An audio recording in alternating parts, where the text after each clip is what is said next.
Hi. So we're all in here. Myself, Torian, and Mr. David. So this is on Trump and the global economy, Trump and the G for short. And today we'll be discussing Patrice Cullors of Black Lives Matter and her real estate portfolio, which reportedly rivals that of Donald Trump's at this point. Um, but before we get started on that, we just want to discuss the vaccine intellectual property rights, which we covered in a tremendous amount of detail, but apparently a few Republican senators are asking the Biden administration to roll back his position on waiving vaccine IP rights. So I just want to get everybody's take on that. What you think about that? Thanks, Mr. Davis. Since we haven't seen you in a little while, we need to hear. Thank you. Well, I think the senators have a position. They're concerned, but I think not. The bigger picture is, I think President Biden is almost. Do you really want to open up the economy? Not vaccinated. What good is the industrial world? We depend on the rest of the world to travel, to come, us to go. So, President pretty much is. I think he needs to stick to his guns. I know it might be from it, but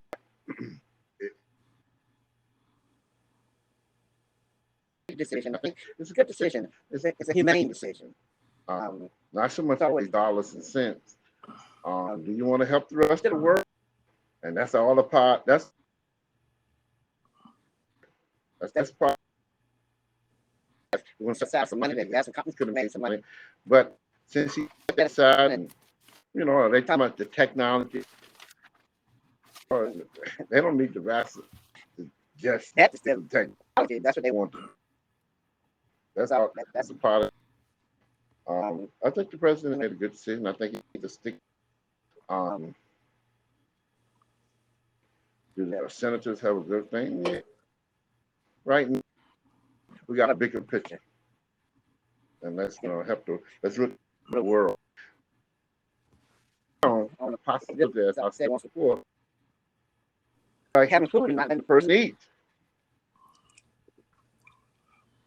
So it's the same thing. You got them. You have it. I don't have it. I don't know. Eating. It's gonna have some bad repercussion if you don't do it. They're not being understanding at all. And that's the same thing with the vaccine. Save lives. That's the mission, and that's the thing to do. Yeah, I agree with Mr. Davis's assessment. I think you actually pointed out something really good. Is sure some suffer hits, but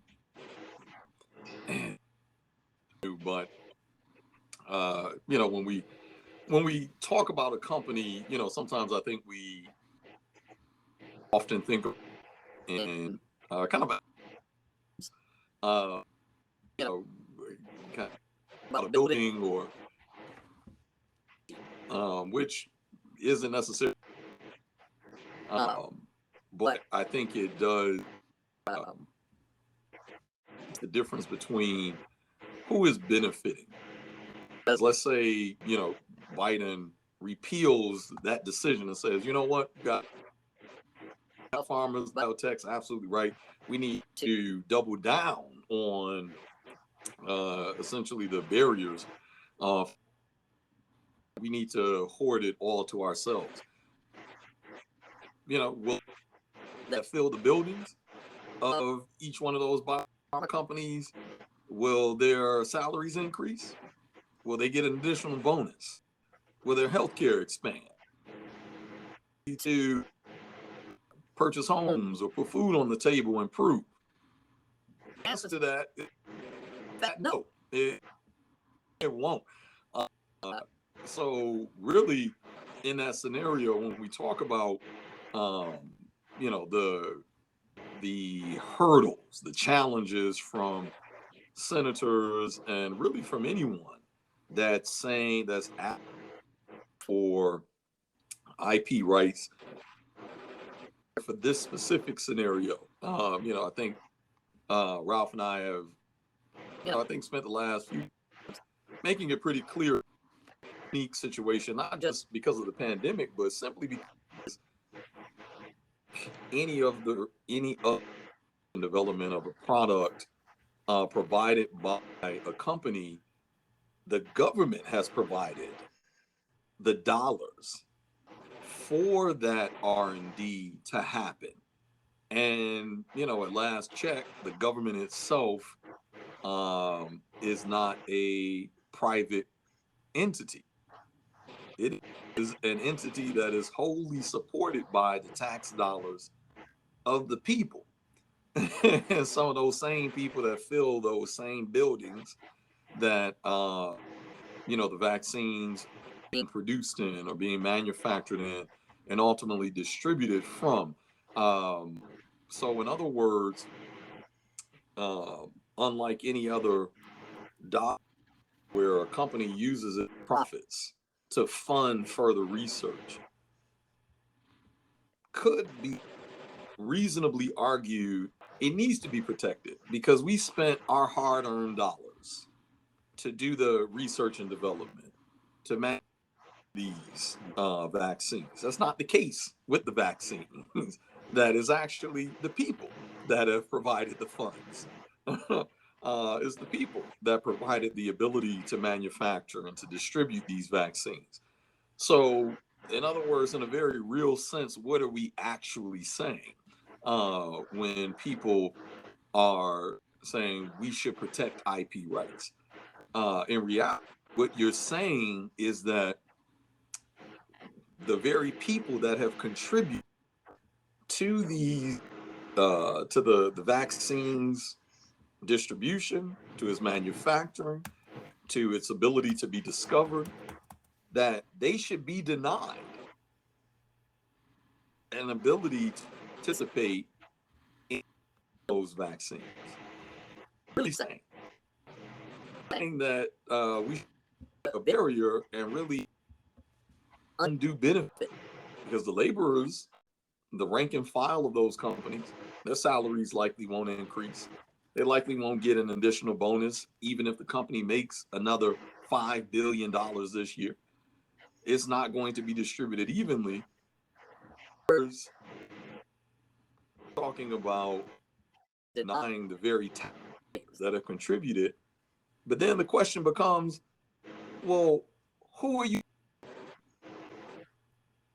conversation benefiting? Well, then the conversation becomes very clear who is benefiting. It's benefiting, one, the shareholder. And even as a shareholder, disclosure, even as a shareholder of some of these very companies, you are essentially advocating for the shareholders' benefit, which we're in the minority, compared to the greater population. Confine the conversation to the U.S. We're the minority. How many people in the U.S. have a portfolio, one, and then two, have a portfolio with an interest in any of these biopharma companies that are rolling out the vaccine? So in other words, that, share of folk and smaller and smaller, do we even need to do the math compared to the rest of the population of the globe? In other words, we see very clearly who's being kind of protected, or the benefit for that argument is in favor of. And then ultimately the C-suite. Well, pay of a CEO as compared to the rank and file of the companies that they lead, the gap between the CEO and the rank and file has increased astronomically, where you're talking about sometimes 500 times pay that the file. So the people that are doing the labor, the ones that are actually research and development to make these vaccines available, are talking about adding an additional bonus folks that are by all intents and purposes economically separated the rank and file people and essentially the masses of people. Because obviously when we compare the pay of some of these CEOs and the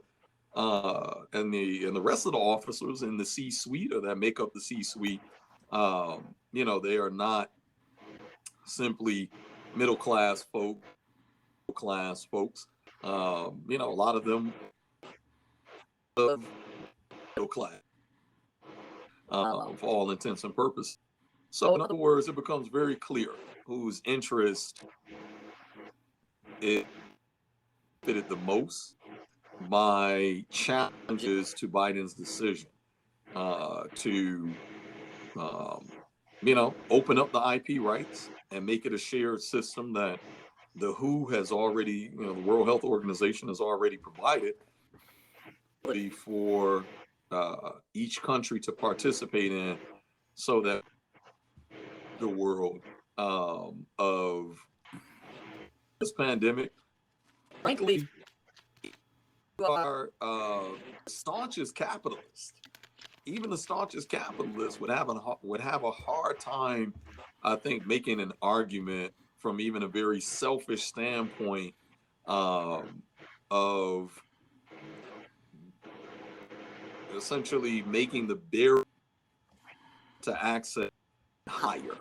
In other words, for us to get back to full economy global, to get back to even globalization, whether you believe in globalization or not, whether you believe in capitalism or not, standpoint, if I'm the staunchest capital, want the economy globally open, more money. So I'm gonna, indulge more. I want this open more. So even kind of capitalist versus capitalist, in other words, I think you would find folks that say no, IP rights. When it's all done, I think those capitalists are even in the minority of other capitalists that would advocate for opening up the economy globally. And the best way to do is to get everyone fully vaccinated as much as possible, so we can get back to the modes of production that's going to continue to enrich us. So in other words, just kind of walking down that logic lane to eliminate who does this argument benefit, and clearly, thought experiment, the masses of people would not benefit Biden capitulating on his decision for opening up IP rights. Okay. So it seems to be a little bit of gamesmanship here. I think Mr. Davis pointed out the fact that Biden is looking at the bigger picture, and that if the wealthier nations get vaccinated, like the United States and Europe gets vaccinated, and the economy still falters, he's going to look pretty bad, because there's always been this sort of thesis that once we get vaccinated, the economy can reopen. But we all know that a big part of the world won't be vaccinated, and we can't travel to some of those lesser developed countries like India and certain countries in Africa and maybe Latin America if they're not vaccinated, and vice versa. That's going to hurt tourism. It's going to hurt the travel. It's going to hurt Boeing. It's going to hurt industry. It's going to hurt Boeing. It's going to hurt Boeing supply chain, whether it's Crane or General Electric or Honeywell. And these aircraft engines, they're a big part of the economy. Aircraft engines, parts, and so on and so forth. That go into planes. That go into the engines is a big part of the economy. So I think a big part of it, I don't think the whole economy can come back if leisure, tourism, and travel are held back, particularly in places like New York City, Washington D.C. is very dependent upon tourism. So Biden's looking at the bigger picture, where I think some of the senators are just looking at their own little state, or have their own agenda. They're like players, where Biden is the coach. He's looking at the bigger, much bigger picture, and ultimately he's on the line, because if we open up the economy and he's still, and we open up our economy, and and we don't have economic growth isn't that strong over the long term, he's going to have to answer for that. So we need the whole world to become vaccinated, for everybody to become safe, and for the global economy to do well. And and there's always the risk that this uh, coronavirus could in a much stronger form, that can actually come back to the United States in a much stronger form. It's almost like a little bit of gamesmanship, I think, in that the Republicans can say, "Look, what their argument is almost the talking points from the pharmaceutical companies, because nobody wants to see this, because not just Moderna or Novavax or maybe even Pfizer, but other pharmaceutical companies don't want this, because it could set bad precedents whenever there's another pandemic. Um, Maybe not as big as the coronavirus. If we're going to do this again, so you open up Pandora's box, you can't close it again. So they can say, look, we did our best to support the pharmaceutical industry, and that may mean we can raise more money next time our election comes along, or we can rally the troops when we run for office again. Yet, it doesn't mean Biden's going to go for it. So they can look like the good guys within the pharmaceutical industry, and still have Biden do the right thing for the global economy, and for wealthy nations, and for lesser developed nations, and make Biden look like the heavy. So they kind of Mm. win-win. They can get the global economy reopened, and they can still win some points with the pharmaceutical industry. See, we tried to protect you. I think the update from, I think again, the three players right now, the three key players, I guess, would be Moderna, Pfizer, and Novavax. The company called, I think, CureVac, that uses the same technology that Moderna and Pfizer uses. That's expected to could potentially get their vaccine approved next month. But Moderna's on record that they will not protect their IP rights. They're not saying they're going to share it, but they won't protect it. Novavax said they've already Right. shared the IP rights. Novavax said they've already thought of this, and they've shared the IP rights, given the intellectual property to the Serum Institute in India. But with that, they also get a billion of supply. So all they Yep. have to do is get approved, and they already have a billion of supply with the Serum Institute, and they've got that just by giving up the IP rights. So Novavax is saying that their bottleneck has been the manufacturing process, to get the FDA and other regulatory bodies on board with the fact that they can actually um, manufacture these vaccines in large doses very safely. They've never manufactured vaccines before, so they started from a greenfield operation with nothing, and they need to build manufacturing operations in 8 different countries, I think, which sounds like a pretty big undertaking. And they think they can get the FDA and regulatory bodies on board with their manufacturing process, so they can manufacture these vaccines safely and according to FDA standards by Q3 of this year. So they have a billion of supply already. All they have to do is be able to manufacture the doses. So that's kind of where we are with the companies. I think Novavax is probably ahead of everybody else. They've already given up the IP to the Serum Institute, and they're kind of like got the pole position. They just can't get approved. And Moderna is kind of like in between. Said we won't protect our IP rights in case somebody takes it, but we're not going to give it up either. And Pfizer's kind of quiet. So I think it's kind of like a little bit of gamesmanship from the Republicans, senators, and they're kind of stunting for the gram. They can look like the good guys, and they kind of a win-win for them. If they can't get Biden to back up, they can get the economy reopened with less developed countries, uh, wealthy nations, and still like the good guys. So anyway, I think uh, Biden did the right thing. So far, he deserves a hand clap. I think Germany's Angela Merkel is against the idea. I think the UK is considering. So that's our latest update. And the coronavirus is still ravaging India and certain other countries. So it seems like we don't have much of a choice but to share the IP. And I think the senators are also saying that it's not necessarily the IP that's the bottleneck. It's the fact that these lesser developed countries, even if they had the IP, don't have the sophisticated supply chains to actually manufacture the vaccine anyway. They're saying that's the bottleneck, not Right. the IP. So why share it anyway?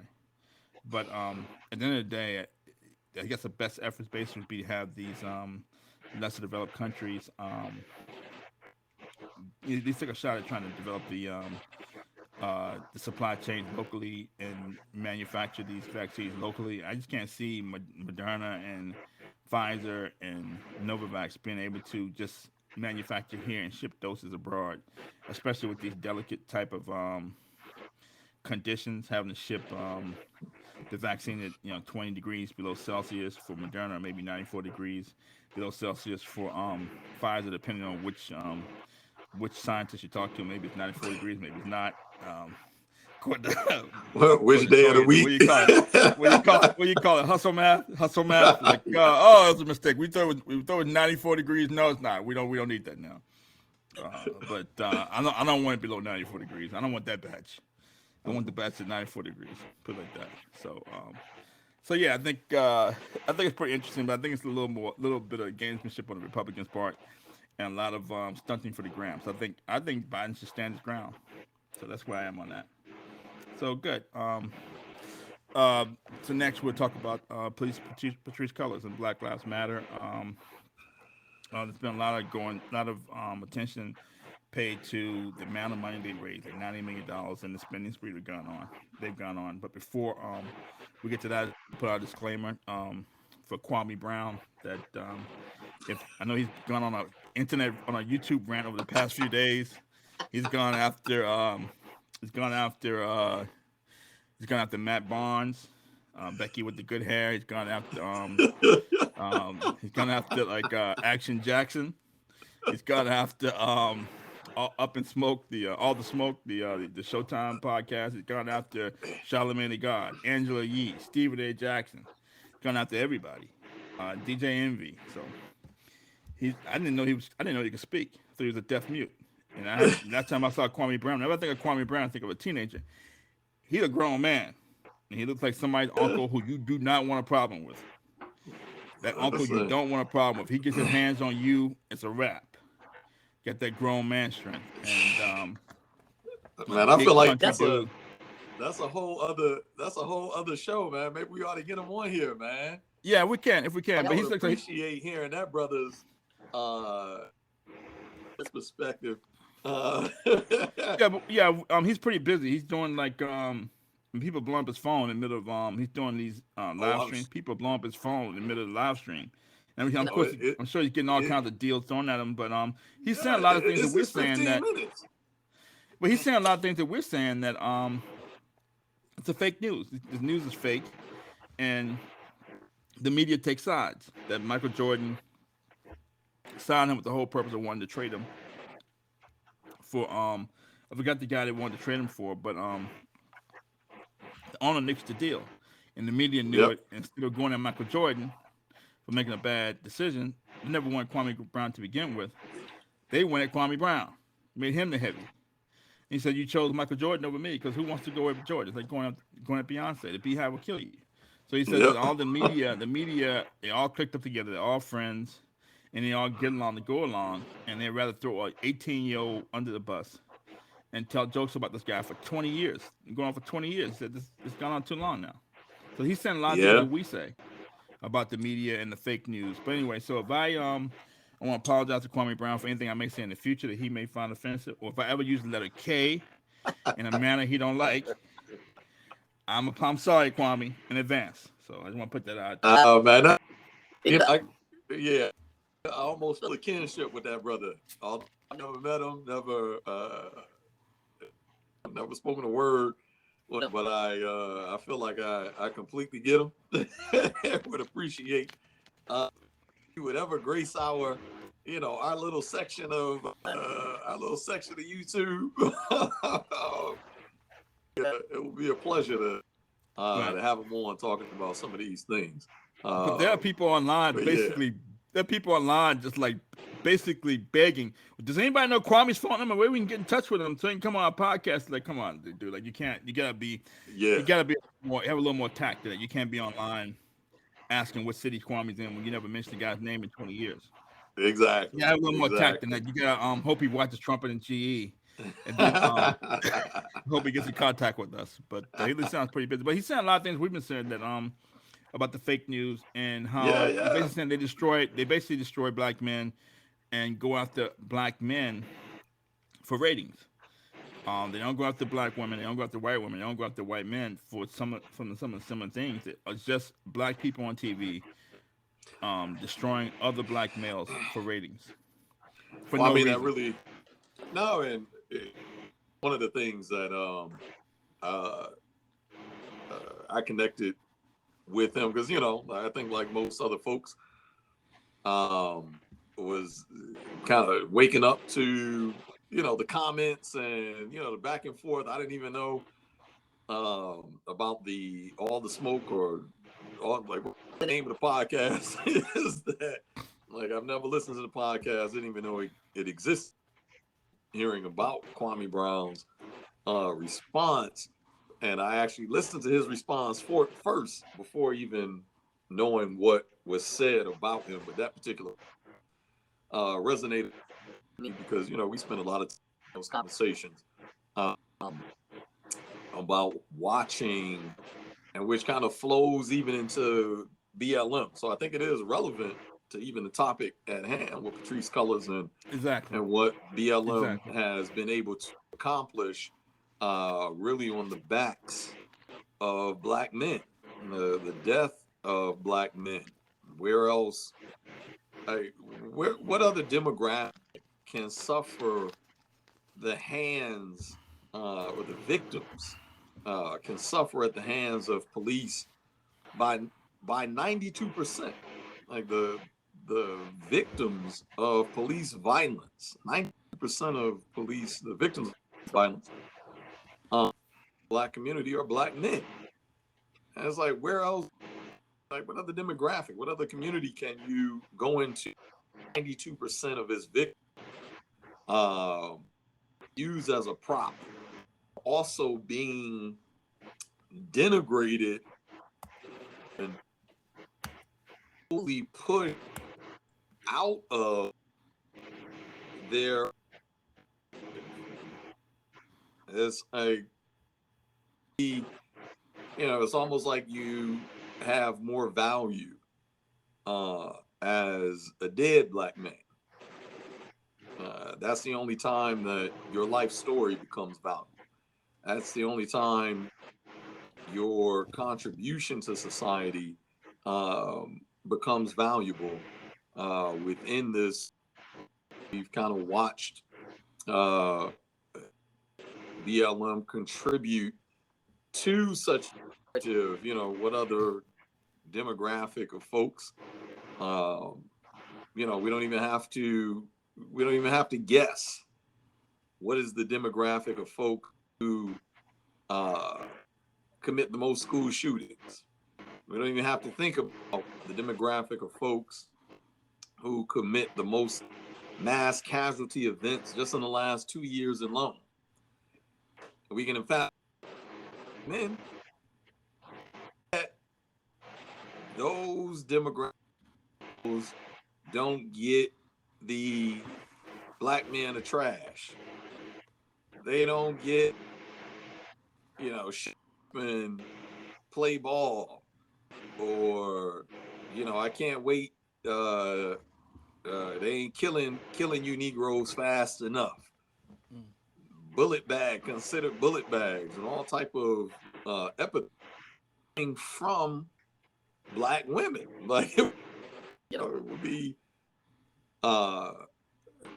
would be a surprise if we said this was coming outside of the community. In other words, but when it's coming from within the community and a narrative, and I'm not really placing it on BLM's shoulders, but we have watched this narrative be ushered in BLM wave in real time. And I can't point folks treat their own manner. And I think that Kwame Brown was in terms of the way black treated even in the media that you know, and certainly to sexualize black men. So, you know, if you are a cis het or a cis heterosexual black man, you're automatically, your opinions, your value is automatically marginalized. That the only value that you can add within this kind of social pushback or social revolution is relegated to simply putting anyone who's not a black man ahead of you. Like, is essentially use your voice, use your legs, use your shoulders to push up anyone you be. You have benefited, which is a false, like it's false narrative empirically. It's a social and benefit. You know that black male privilege. And let me be very specific. Black male privilege. So because black male privilege exists, you know, essentially you've benefited long enough. It's our time to be in the annals of power. Our time because of our sexuality, of our gender, largely ignore struggle for progress within the black struggle for progress. And that narrative has been given a spotlight through BLM, but that spotlight would not come if it weren't for the death of Trayvon Martin, if it weren't for the Tamir Rice, if it weren't for the death of Alton Sterling and Philando Castile and Eric Garner, and literally the hundreds of black men that are murdered through state-sanctioned so, you know, like in other words, to kind of connect those dots, you know, I do believe that it's all relevant even to Kwame's point. Hopefully all that makes sense. Yeah, it does. It does. The other thing he said that what he said was very interesting because he's actually had a lot of dealing with the media directly as a professional basketball player. Even though he was young, he sees it from an angle we could never see because he's been under the microscope, and he says basically they're doing it for a bag. He didn't. You would rather throw him under the bus than accuse Michael Jordan of making a bad trade. Nobody wants to go with Michael Jordan. Who's going to stop your bag? And so the people in the media are basically throwing black men under the bus for a bag. And you're talking about, you know, constantly denigrating black men, where when you know a white athlete does something similar, they're quiet. And I guess what jumped off was that Steven Jackson and Matt Barnes were interviewing Jeannie Buss, and she was talking about a trade that she made for Pau Gasol that helped change the fortunes of the Lakers. They traded Marc Gasol's brother to I think to Dallas, and Kwame Brown for Pau Gasol. And Matt Barnes said that was only a one-player trade, implying that Kwame was nobody. Yeah. And then he tapped Steven Jackson. Those were when interviewing Jeannie Buss. So he tapped Matt Barnes tapped like Steven Jackson, get it, like a one player trade. Yeah. Steven Jackson went took up went on Kwame Brown like Tuesday. Oh, that was only a one player trade. Then the next week they had Gilbert Arenas on. Next episode they had Gilbert Arenas on, who was a former teammate of Kwame Brown. He talked about his time in DC. He said they already had a franchise player in Kwame Brown, and they started making more jokes about Kwame Brown. That's what set Kwame Brown off. That's what set him off. The second interview when he said, you already tapped them, tapped Steven Jackson to make a joke about me. Then you went on me, you and Gilbert went off on me on the next all the smoke, and he took offense because we're in a fraternity. It's not like it's bad enough Right. Stephen A. Smith is doing it, but now we are former players. Right. And Kyle, we're in a fraternity. Why are you all going off on me? Yeah. And he went off. He said, "You basically An doing it for." unspoken code was broken. Yeah. He said, "You're doing it for a bag. It's easy to go after me than Jordan." And he says, "A lot of killing going. You're throwing me on the bus one minute, and then you crying about George Floyd because I think George Floyd and Right. Stephen Jackson were friends." He said, "Now you're crying about." And you're making it conducive to kill black men when you throw a black man under the bus like that. You're basically saying we have no value, and you basically it's like a dog whistle to the police that black men have no value. So I thought that was very interesting what he said. But it's basically for the bag. It's not about what's right or wrong. Did you get the bag? Right. That's all people talk about. Did you secure the bag? Well, you got to secure the bag at somebody's expense, your mama's expense, other black folks' expense. Secure the bag. And it's important because this is historical where, Dr. Claude Anderson talks about meritorious manumission, where there's a Virginia doctrine where you had how they kept slaves in check towards where slavery was coming to an end. How they kept slavery in check was, if, to reward slaves for, as more Europeans were coming to the United States, how they kept slaves in check was to reward slaves for if you invent something that the slave master makes 100% of the profits off you reward them for protecting the plantation, you reward them for snitching on other blacks. So 220 slave revolts, every slave revolt somebody snitched, a black person snitched. So this is nothing but meritorious manumission in plain sight where people are undermining black society for a bag, and it's ingrained in black culture that emanates from slavery. So when you talk about Patrice Cullors and Black Lives Matter, they are securing the bag, and that's not something that people who are on the streets, the people who the families involved who've been hurt by police violence, that they understand. They really don't understand that. They're looking at more like what's fair is fair. It's not about fair. It's about securing the bag. And Michael Brown's father called out Black Lives Matter. Said, "Where's my money?" People were talking about suing them for $20 million. They made $90 million. Where's my money? Where's our money? We didn't get anything. But that's what Black Lives Matter has been doing, as far as securing the bag at the expense of I think people who've actually been hurt by police violence, they bring attention to it, but they want to get paid for it. It would be unusual if they didn't want to get paid for it. So it's all about securing the bag, an individual concept at the expense of the collective. And Michael Brown's father asked, "Where's our money?" And the first time I heard of Black Lives Matter was in the uprising out in Ferguson, where some people were saying hands up, don't shoot, and some people said, "Oh, Black Lives Matter." So people started chanting Black Lives Matter. And the people out in Ferguson who had been marching for Michael Brown said they had never heard of Black Lives Matter. They out there marching for 16, 18 hours, and as they hear Black Lives Matter, they didn't know the organization.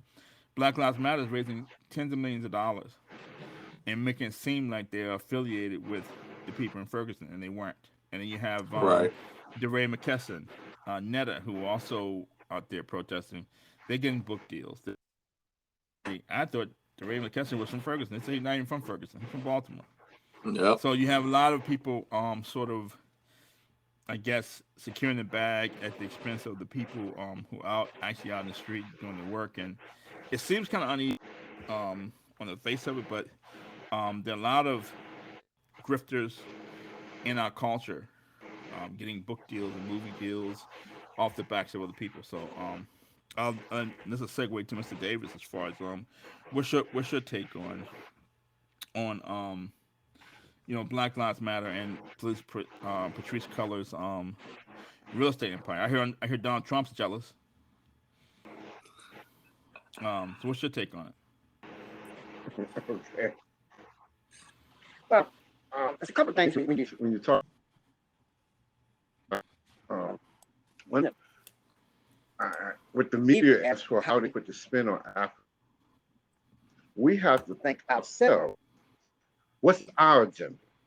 It can't be agenda for us. No, we're not saying what's our agenda to combat what's going on. We're making Well, isn't that why we're here? Isn't that why we're here? Isn't that why we're here? Well, that's yeah. That's a few of us, but it's a whole. We're not doing that. And I'll give you an example. The LBG, they're doing it as a whole. A couple of here, a couple of organizations that's going around, and they're doing it. No, what's a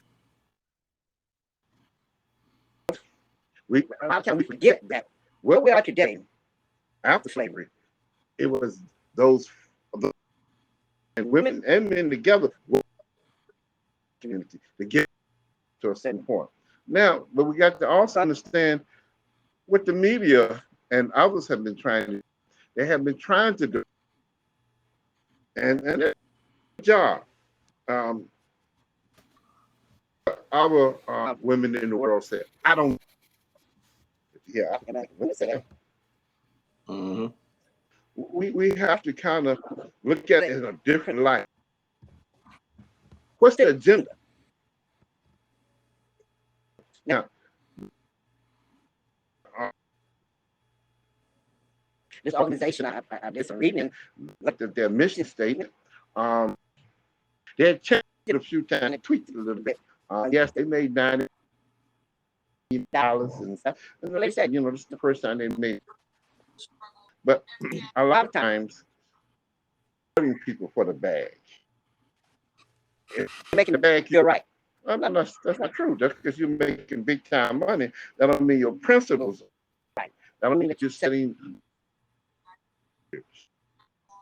In our society, that's what we're shooting. Well, that would be right. And in our community, that's not the case. That's making money, they're doing it right. There's the light shine on. Now, the question is why? Why? The question is buying houses, buying real estate. Are they bashing men? I understand. A lot of times, men have died, and these other came in and got the bag. But a lot of them have. Not this organization. Almost all of them make some money. That's all in the game. You have to understand. It sounds nice that protesting for us, but don't everybody do for you. That don't mean they're for you. They're just writing you. And so it seemed like before we give our allegiance, start throwing our dollars to people, where they're coming from. The African American community, just somebody standing up and okay, there's a lot of organizations that have that in the past. A lot of them made money off of us. A lot of them have.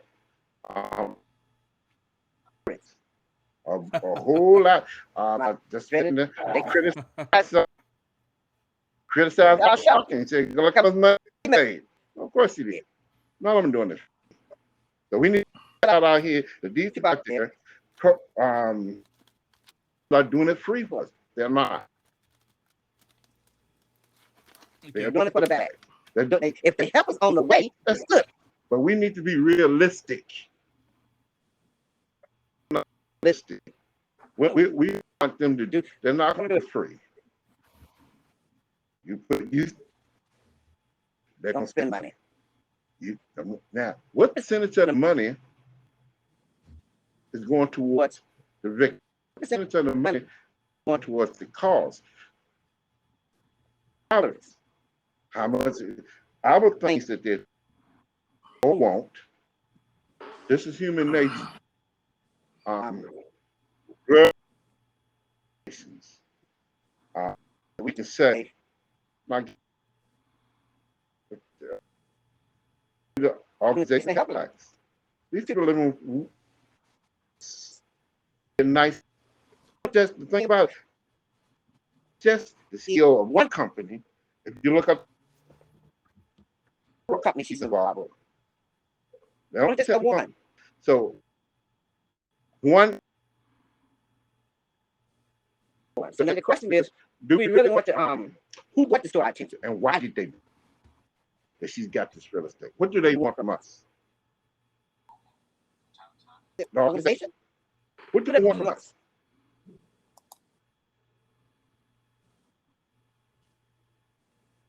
All of them got some making money. All of them banking.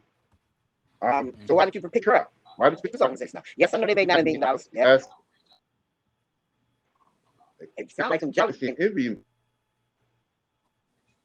So, but I know I know before the real estate, but Mr. Davis, before the real estate was announced, that I know a couple of the local chapter says, "Where's the money?" They were the first ones to complain. Yes, they wasn't getting. There you go. The key. Wasn't getting my share of the pie. Did you do it for us? Oh, because you didn't get the bag. So when you said a couple of local, I didn't get the bag. Now I'm telling you, do you want to do it for us? Are you doing it for the bag? Because I didn't. You got $90 million.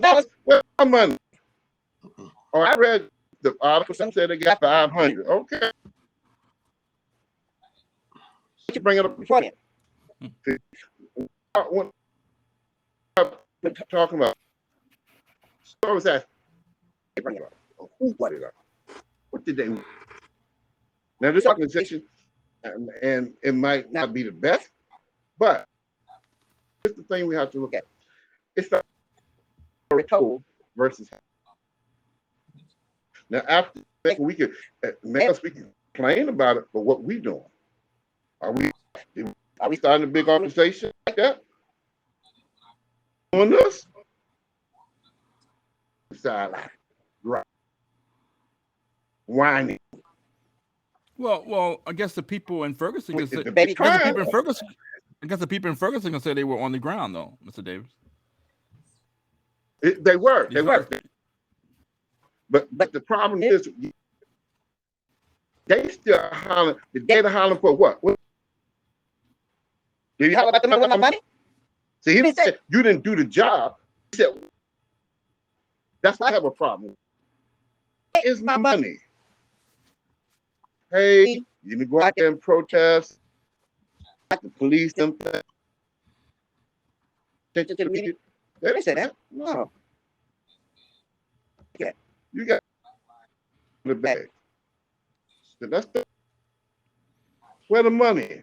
See, it goes like what you said. A lot of them is hollering about the money.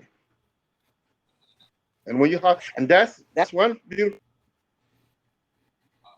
They say the monks in ancient times, they didn't accept money. Reason why? Because money corrupts you. It takes away from what you really want. Once I feed you the money, I got you. You depend on me. I can control the narrative. And maybe, just maybe, this organization is causing too much havoc. I don't. Maybe some of the people then say, hey, look, let's take a look at them. Examine them. No more than what the NAACP do with their money. No more than Court do with their money. No more than the Rainbow Coalition do with their money. All of them do it. The church with the money. The church, what the money? They pay they pay for his expenses. He lives nice. He don't live in the project. So why do you think these leaders should live in the project? That's a fact. That's how life is. All of them. They want the bag. If you think it's on something else, and right now, who brought this attention to this lady buying this real estate? I don't know who brought it up. They own her. And so testified. She said that's money they made in 2021, and it's really getting. Of course. But it's called divide and conquer. Divide and conquer. Right. I could complain about them, but it's divide and conquer. It's their mission that they have. Did it help us or hurt us? It's always the question. Are they helping us or they hurt us?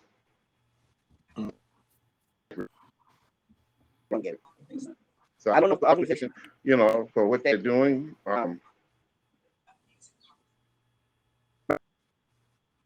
The numbers on it, they're not doing no more different than the rest of them. That's what donating. The lady said, not a charity. We don't give out money. Do that. Not that obviously. We just collect money. We just collect. We don't give it out. The charity get the money. Yeah. That's their job. What they do. Now, We if the collect right money. people We take it, don't send the we money don't to give them. money to people. I mean, that's the thing. If you're talking about if the people have money to make, don't send it. Because what they're gonna do is they're gonna use it. They're gonna pay some people salaries. Some people gonna live nice. Well, look. They're not gonna live. Well, I'm not sure the people complaining. Mr. Davis, I'm not sure the people complaining are the ones that sent the money. The people complaining may not be the ones that sent the money. I don't hear George Soros and these big institutions complaining. Right. And they're not complaining, but they're complaining about.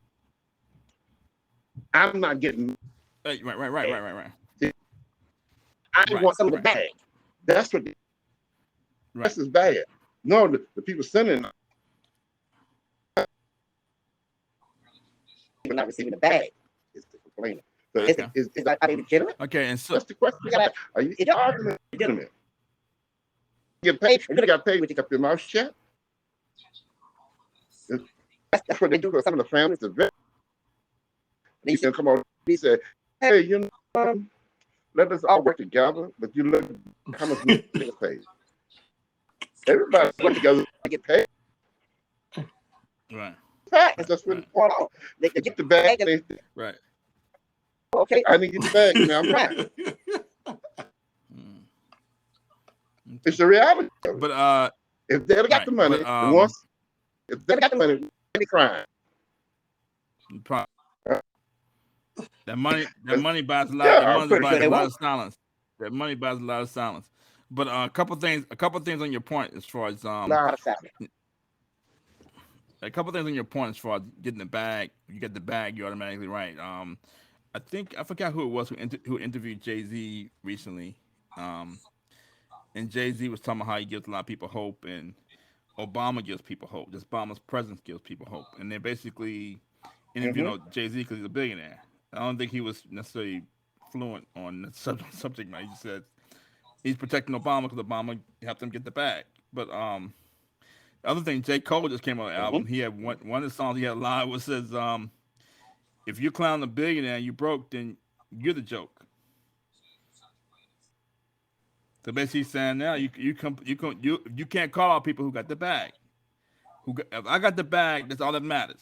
If other rappers have to get the bag, if his boss Jay got the bag, that's all that matters. That's all that matters. You can't call out people who got the bag. That's all that matters. And so that's what we're fighting against. Just because somebody's a billionaire, all of a sudden they're flowing on everything, and everybody wants these people's lives. And look where they went on vacation. And now everything is about is Nas a better rapper than Jay-Z? Well, Jay-Z won because he married to Beyonce, or Jay-Z got more money. It's just like a lot of things that I think we consider superficial, but it's just in the media is did you secure the bag, and for a lot of, and I know I'm sensitive to it because I live in New York, but I met rappers from back in the day who are really proud that a lot of rappers are getting paid because a lot of rappers from the 70s and 80s did not get paid, and they put out a lot of good music. They were very creative, and they heyday of rap, but a lot of them didn't get paid. They just felt like got hit in the head with these contracts and hit in the head with, oh, you make money on tour. So a lot of them saying that they're happy that see a lot of these a lot of these rappers get paid. A lot of NBA players are talking about how they're happy that the players today get half the I guess it's in the contract to get a certain percentage of the revenue that's generated by the league. So they're happy about that. So that's what you're fighting against. Hmm.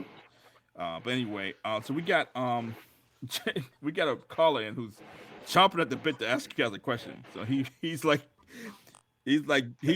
me up here. I don't want to. I can't take this heat, man. I can't take this heat. I can't take it from Kwame. I think it's J Rod the Messenger again. I think he's I let him tell you about more about J Rod. I think he's I think he's a poet from Hawaii actually. Okay.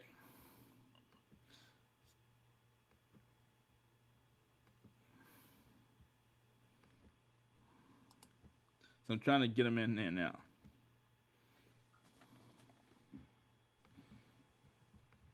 Trying to kick him in here now. As soon as he comes on, um,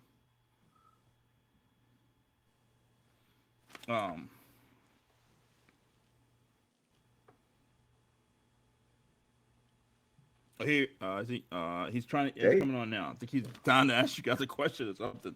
But Okay. that's sort of like my take on because you got just you and I saying things, and you got J Cole just apparently came out with a hard album. Who has one of his a line in one. I know it's a line in one of his songs because somebody wrote it online that he said that if you're clowning a billionaire, then you're the joke, and you're broke, then you're the joke.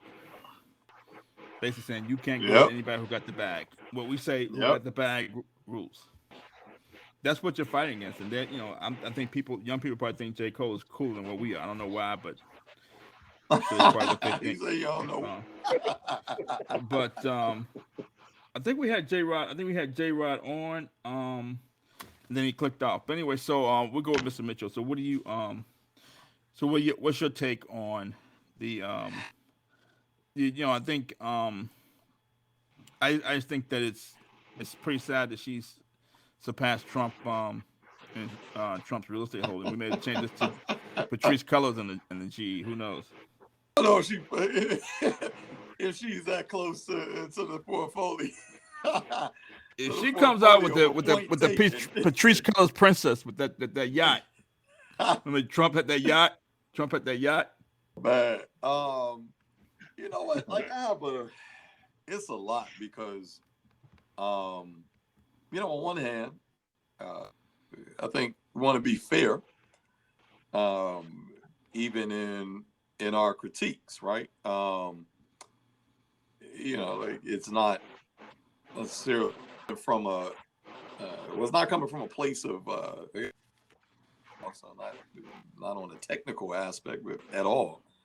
So, like with that being said, I think we do want to give room for nuance, in other words. And there's normally in that nuance that the complexities exist, right? Is some of the things that immediately comes to mind. For example, is one. So just to back up for a moment, she was on BNC Black News Channel with Mark Lamont Hill, Patrice Cullors. I don't know if you gentlemen had an opportunity to tune in. I didn't find it that satisfying. The responses she gave, I thought one of the responses was actually to me a lot. Because when she essentially said BLM is not it's her building network. And that made me for a moment. Because one of the things that I think to any organization, so regardless of whether it's corporately manufactured or whether a grassroots movement, so born out of the of the people, one of the things that has to remain constant is clarity of identity. Who are we? What do we represent? What are our principles? When we talk about these things in terms of a corporate organization, you go to a website, and how do you find out what that organization represents? Well, you click on the "Who Are We" section. You know, find out a little about the founders, how the company was founded, and it tells you a little bit. It gives you at least a little bit of an idea of what this company is about. One of the things that has been lacking is, what is the identity of BLM? There has not been a consistency within the message so that everyone would be clear that our building organization. Because then the question would be big, how? How are we? How do we plan to get to the objective? And ultimately, what does the objective look like? Easy for a company to say, well, we sell widgets. Right. You know, so the objective is to, make more money by selling more gum. What is BLM? Well, we don't know.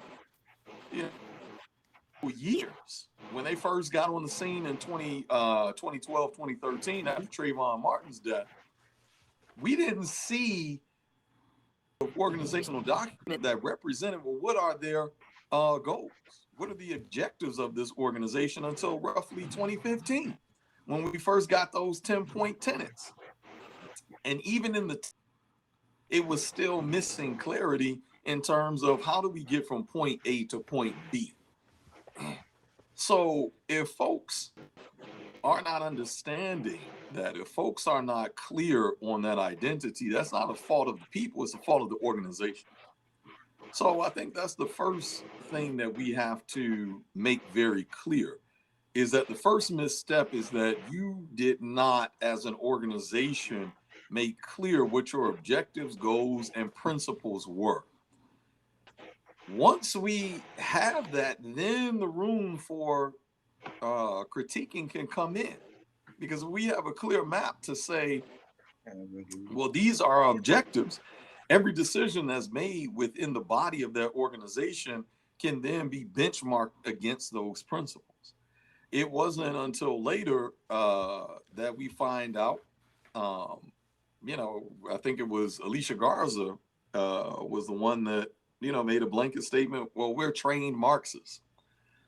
Alicia Garza was on an interview I listened to with Jamila Hill's podcast, which the name of her podcast Unbothered? escapes me. Yeah, Unbothered. Thank you. I would encourage folks to listen to Alicia Garza's perspective, because I thought she had some unique, I thought she brought some unique nuance to it as well that's worthwhile engaging in, if you care about these things ultimately. But all in all, even the understanding of what is a trained Marxist, and according to Alicia Garza, is just simply someone who is degreed in philosophy, not degreed in Marxism, not with a certain emphasis on Marxism or with the praxis of Marxism, but just simply someone that, got a degree in philosophy, and by default, as a part of that philosophical training, Marxism was included. So it wasn't the only philosophy you were trained on theoretically, which I think is very different than saying, well, I'm a trained Marxist. Because someone who trained in a specific subject would then take that subject from the theory to practitioner. What Marxists do in the real world. You know what I mean? Like, so all of this, who are you? Who are you? What do you represent? Because if we can't be clear on who are you, like, are you I think if we pull up that original document, like I said, I think it was 2015, 2016, Might be a little off on the time, but I'm sure folks will be able to pull that original document up when they first released kind of the 10 tenets of BLM. And in fact, I don't know if you recall, but one of the biggest pieces that got a lot of attention was the proclamation of the dissolution of the nuclear family. Whether you agree with it, right or wrong, but that got a lot of attention within our community.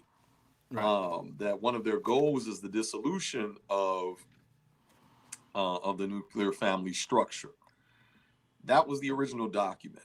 I don't recall reading anything about those tenets that's identified as Marxist, that specifically identified to say that we are a by principle Marxist organization. And even the particular brand, this is supposed to be, again, even is questionable. Is this a Black organization? Yes, Black Lives Matter. We see these are 3 Black women that have started this organization. But just like Mr. Davis brought up about the NAACP, the faces in the NAACP, who was started by whom? W.E.B. Du Bois. Well, he started Niagara. He started Niagara Project. He started Niagara Project, right? It was off the Niagara movement, which was an actual Black-led, Black-operated organization, and the ancestor W.E.B. Du Bois ended up becoming a minority within his own organization, because when we looked at the ownership of the organization and who actually gave the principles to the NAACP, it wasn't Black folks. So simply having face, in other words, is not enough for us to assume that this is a Black organization. You could just simply be the Black face for a white power structure in the scenes, such as the NAACP. So again, that goes back to who are you? Who are you? What do you represent? What does the organization represent? How do we get to said principles? How do we translate said principles into actionable objectives? Can hold up a benchmark to know, are you on pace for these objectives? And I believe that these women are, if you to them, they constantly fall back on their years of activism. Alicia Garza, for example, I believe she stated in her interview with Jamila Hill on her podcast that, she a grassroots activist, participating in grassroots organization since she was a teenager. So in other words, these women constantly, in the face of criticism, fall back on their credentials, right? Say, well, this is who, like in other words, be mindful of who you checking, because we come from a certain pedigree. And it's like, okay, great. But at the same time, there's a certain accountability. Because if you've been organizing for years, you're in your 40s, and you've been organizing or dealing with grassroots organizations since a teenager, do you not know some of the basics of any organization? Is the principles, and that organization's role is communicating those principles to its members and also to the potential members at large. If we're in a public facing sphere, there should be no confusion internally about who you are. Even if your principles, because of the you do. We understand counterinsurgency. We understand infiltration. Ever the largest Black organization that has existed in the last years, unequivocally, is the UNIA. We have an organization that rivals in terms of Black participation the UNIA. On the low end, it had 2.5 million members.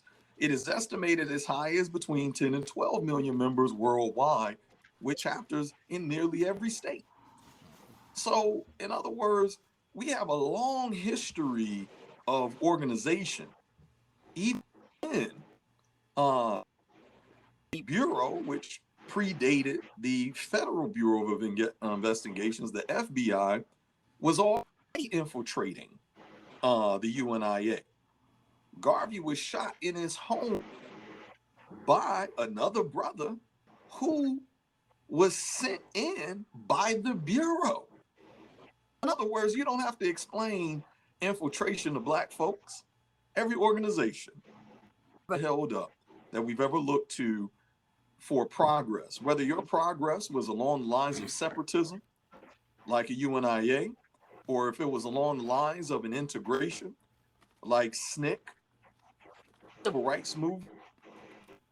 Both Martin were killed, wearing suits, highly educated, and by their own. So in other words, we understand that some things are not for public consumption. That on the face of an organization, you may have to curate a message. You may have to curate the principles in order to filter to the folks that are actually coming into the organization. The Black Panther Party, you had to go, they still, even today, can look at the list of readings, the minimum readings. You have to have a minimum education to even get considered. And if you look at the Black Panther Party reading list, there's about 12 books on there. And when I, quick reads, 20, 25 pages, we're talking about serious social and class analytical text and scholarship. So in other words, get your foot in the door.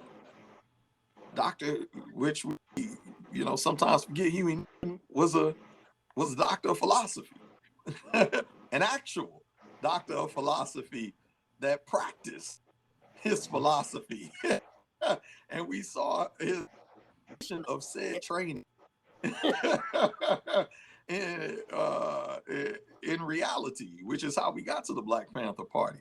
But my point is, Dr. Huey Newton understood that happens, that in order to usher folks into an organization, you must set internal principles to ally with us. That it's okay when you see us to applaud and to support us, but it's another thing to say you are one of us. You know what I mean? Like there's a difference between support and being a member. And I don't see how trained Marxists that receive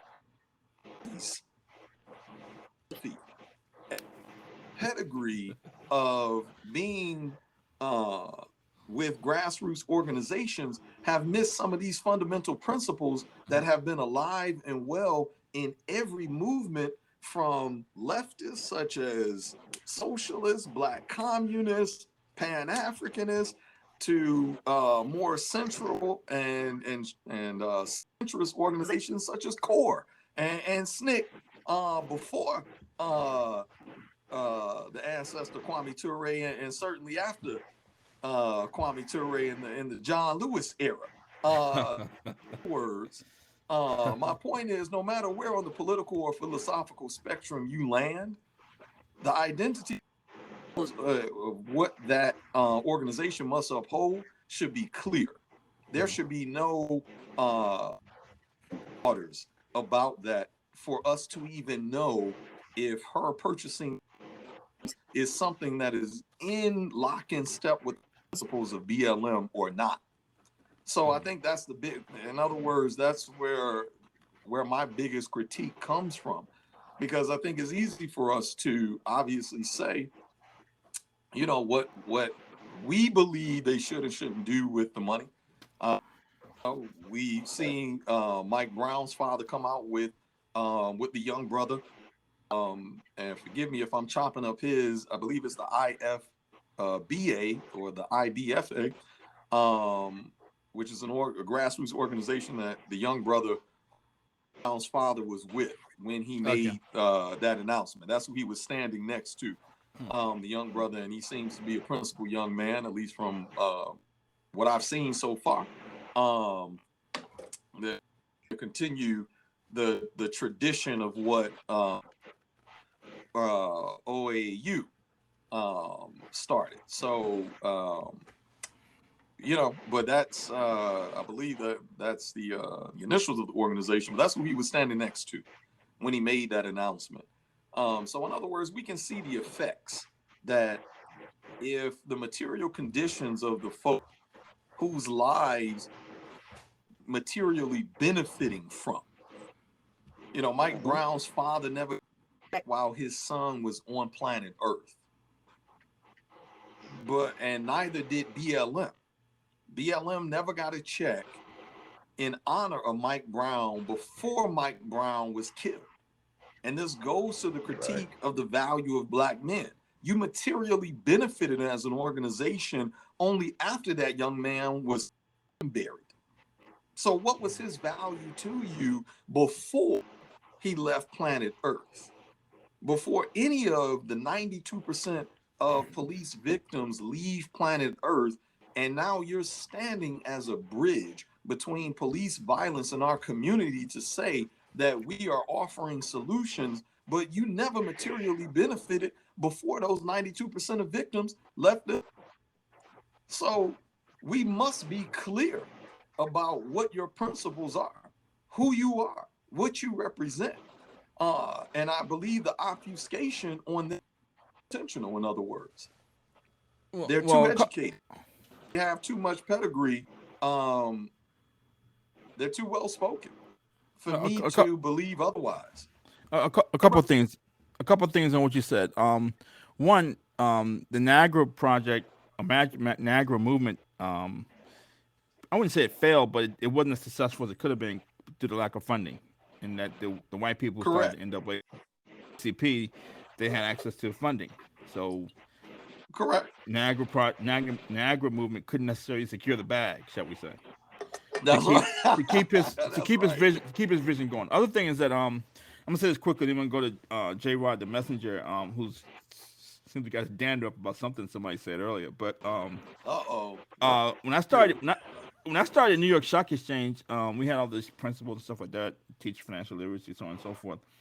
I noticed like a lot of there were a lot of other not-for-profits cropping up, and I would go on their webpage by women.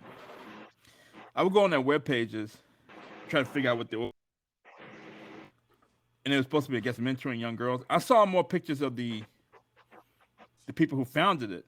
A bunch of women taking pictures and posing for pictures. There were more pictures of the people who founded the organization about who they were, and they taking pictures of them and their girlfriends, and very few pictures of the girls they were mentoring. So maybe I'm jaded, but it seemed to me that over time I got the idea that these people just started as not-for-profit to secure the bag. Period. Not to mentor anybody. They may mentor bag and doing some mentoring on this and mentoring. If somebody gets mentored in between, that's great. But these women are trying to secure the bag. They're down and started not-for-profit, and they think they have some type of access to capital, or they can put a slick PowerPoint presentation together. And as Black women, they think they're going to get some type of play the Black woman card to raise capital. Period. You can call me jaded all you want, but that's the conclusion I came to pretty quickly. These women out here started not-for-profit to secure the bag, and all the pictures on the website, they had 100 pictures. 95 were of the women who started the organization. having events, posing for pictures, and carrying on, and they were highly educated. They were trying to secure the bag. And if you look at even like Goldman Sachs started some program where they're gonna help black women raise capital to start Right. new Now they set businesses. aside, I think, about 10 billion. Right, just for black Um, women. That's it. And so right. that's as a black women have gotten some type of favorite status in society all of a sudden, where they just you put a PowerPoint presentation together to raise capital. They do it somehow. They get access to capital. So you call me jaded, but it's all to secure the bag. That's it. Period. And you can call me Yeah, I jaded mean, if I you can think call me it's jaded if you want to, but I think they're trying to secure the bag. If somebody gets mentioned in between, that's great too. But so we're gonna go to J Rod, the messenger. Can you tell us a little bit about your background, J Rod, and sort of what's your question? All right, can you hear me? Yeah, we can hear you. perfect. We Okay, can okay, hear you, sir. perfect. Okay, just to let y'all know, just to give you a background of me, I do poems, I do spoken words, and I do like no matter other subject, I can spit from it. And I just want to take off my hat to Mr. Davis, to Mr. Mitchell. Y'all have brought up some very intriguing questions and statements. Um, my thing Well, thank is, you. my thing is this. Mhm. Okay, y'all spoke so highly of so many things, and I know y'all look at it from a economy standpoint. My thing is this: there are so many stereotypes for blacks that we can't get over, and that we're always trying to live up to it or to go beyond it. Okay, and so like just hold on. Okay, so like Kwame Brown, brother is a good basketball player, but he's very silent, very silent. And we know growing up, the ones that are silent is the ones you have to watch out for. So when you push them into a corner, they're going to speak or they're going to react. And the reaction that you get, you might not be ready for. So yes, he went into beast mode. He went into beast mode to defend himself. Nobody is going to go after Michael Jordan because Michael Jordan is the golden egg. He is that prominent feature of American basketball. Okay, so when you see Michael Jordan, you're like, whoa, that's the American way right there. So everybody want to be like Mike. Everybody wants to be like Mike. Now, the young lady for the BLM, and as uh, she did her household with millions of dollars. Okay, and the organization of BLM, I'm sorry to say, many have capitalized off of BLM. And I wish somewhere along the line, we as Black people can realize and tell we all have it made. Just because one have it made doesn't have it made. It doesn't have it made. And so we have to be about reality of it. The reality of it is this: we are playing catch up. We are playing catch up. We are so intelligent, yet we have so much to learn to be able to come together to make us strong, to make us strong. And don't get me wrong, we have very intelligent Black people out there, very intelligent. But yet, if the weakness of the Black people don't get it, then we are subdivided until we reach back and start teaching and bringing along. We have to do that. We have to do that. How do we look as a whole in the eyes of the world? You see what I'm saying? Right, right. So Yeah. if y'all can help me piece this together, because if Jay-Z making billions of dollars, what does Jay-Z care about Rudy and Poogie?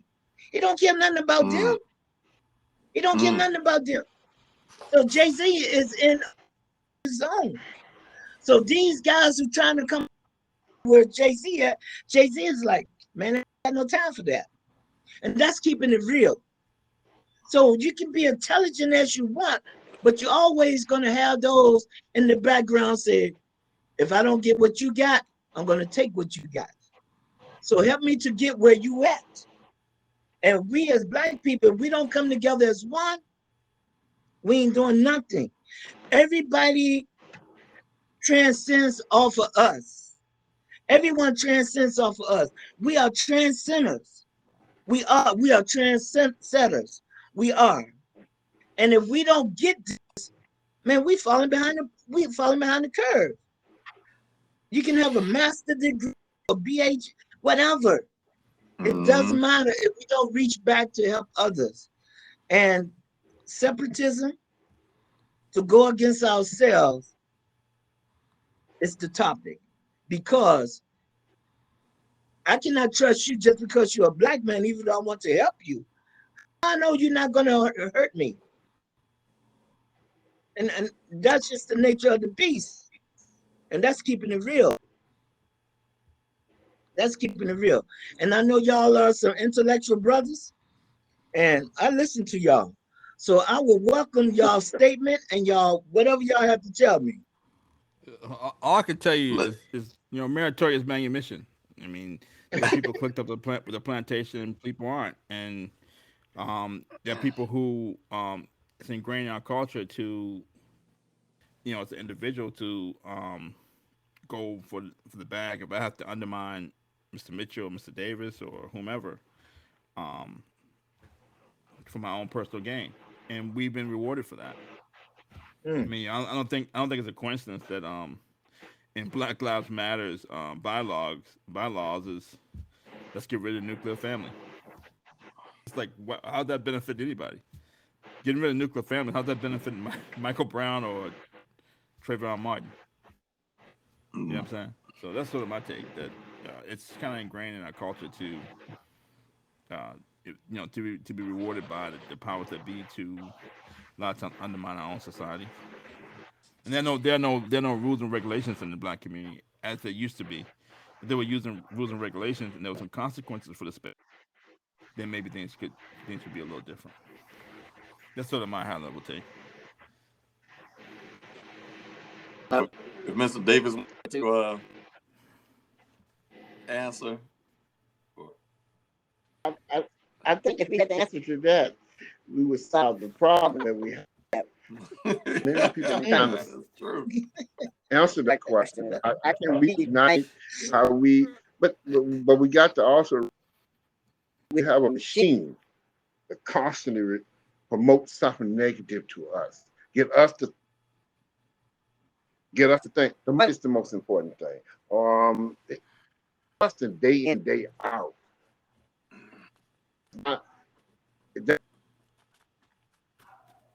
It's sticking together like that. And they've been trying to fight this problem since I don't know how long. It's getting worse because we like I said, because the person make a lot of money, he's right. His philosophy, has sound principle. He just know how to make money. That's all. That's the only thing. That's what he does, or she does. And so people have used our a long time to make money off of us, to benefit from. And so we have to be a little bit more leery who we support, who we think, like you said, but they're not for us. We have to really check that. What are they really about? Like the organ. We didn't know that organ, but they had the right slogan. They had the right name. Everything sounded right, but we didn't investigate. Did they have their mission, our mission? Well, we don't know. We found out that it's a different mission. That's the. We trust people to do the right thing for us. We've been trusting people for I don't know how long, and they get us following the next. They follow us and they get the bag, and we just we get empty. Yeah. I wish we They did get the have bag, an we answer. get I a wish trick I had bag, the right? answer to that. Yeah, we get a trick bag, right? Yeah, yeah. They get That's and we feel it empty. What happened? Where that come from?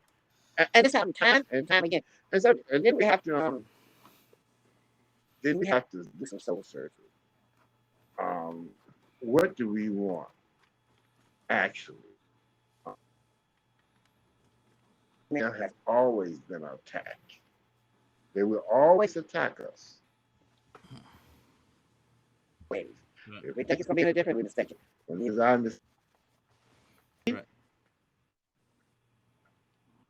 What was Well, more agreeable, and so, well, but we need us strong but black male. Mr. We Davis, need him. That's it, huh? Mr. Davis, from a psychological standpoint, like I always had this impression that a lot of black people, sort of gravitate towards entertainment and that type of stuff, games, entertainment, because we're always at war. It's almost like Mhm. war weary and kind of like put you in a medicated state. Is that sort of an analogy that you kind of agree with? That people always What want to be entertained. Black people always motive want to be for us? entertained. Okay, That that all right. that is straight out of slave. That uh, reward is for that, Okay. and so now and it's promoted on. You asked him once. Said he went to college. What major in football? Do they have a major called football?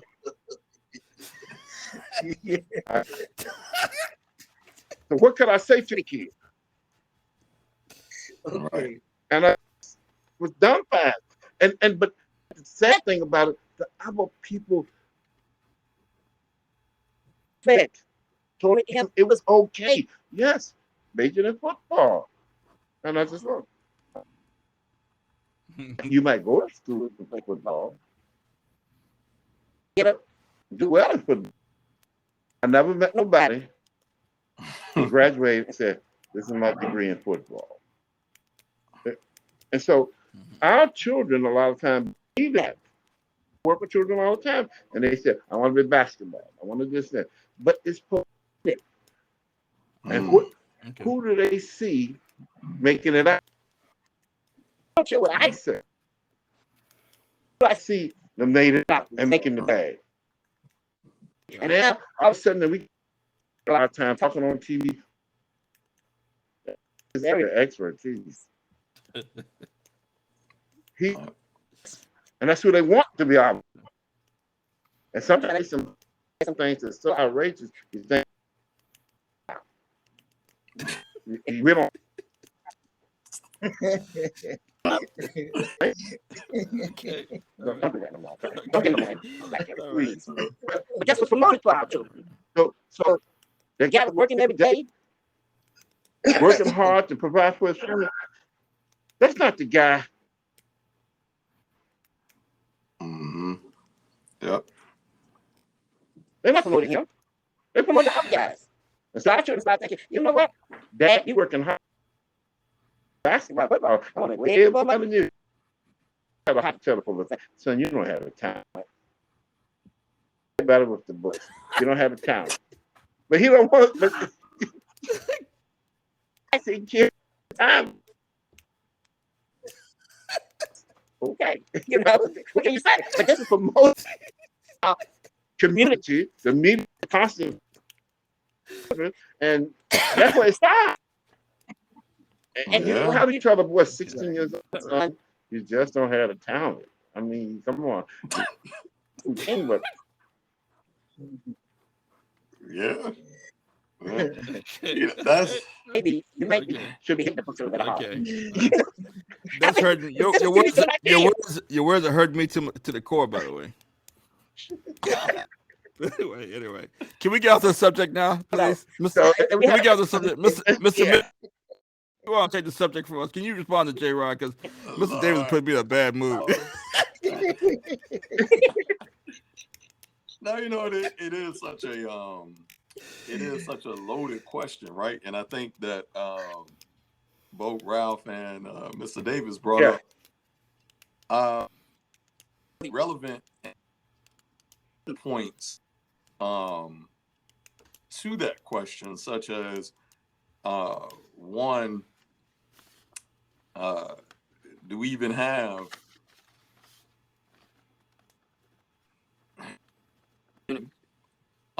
which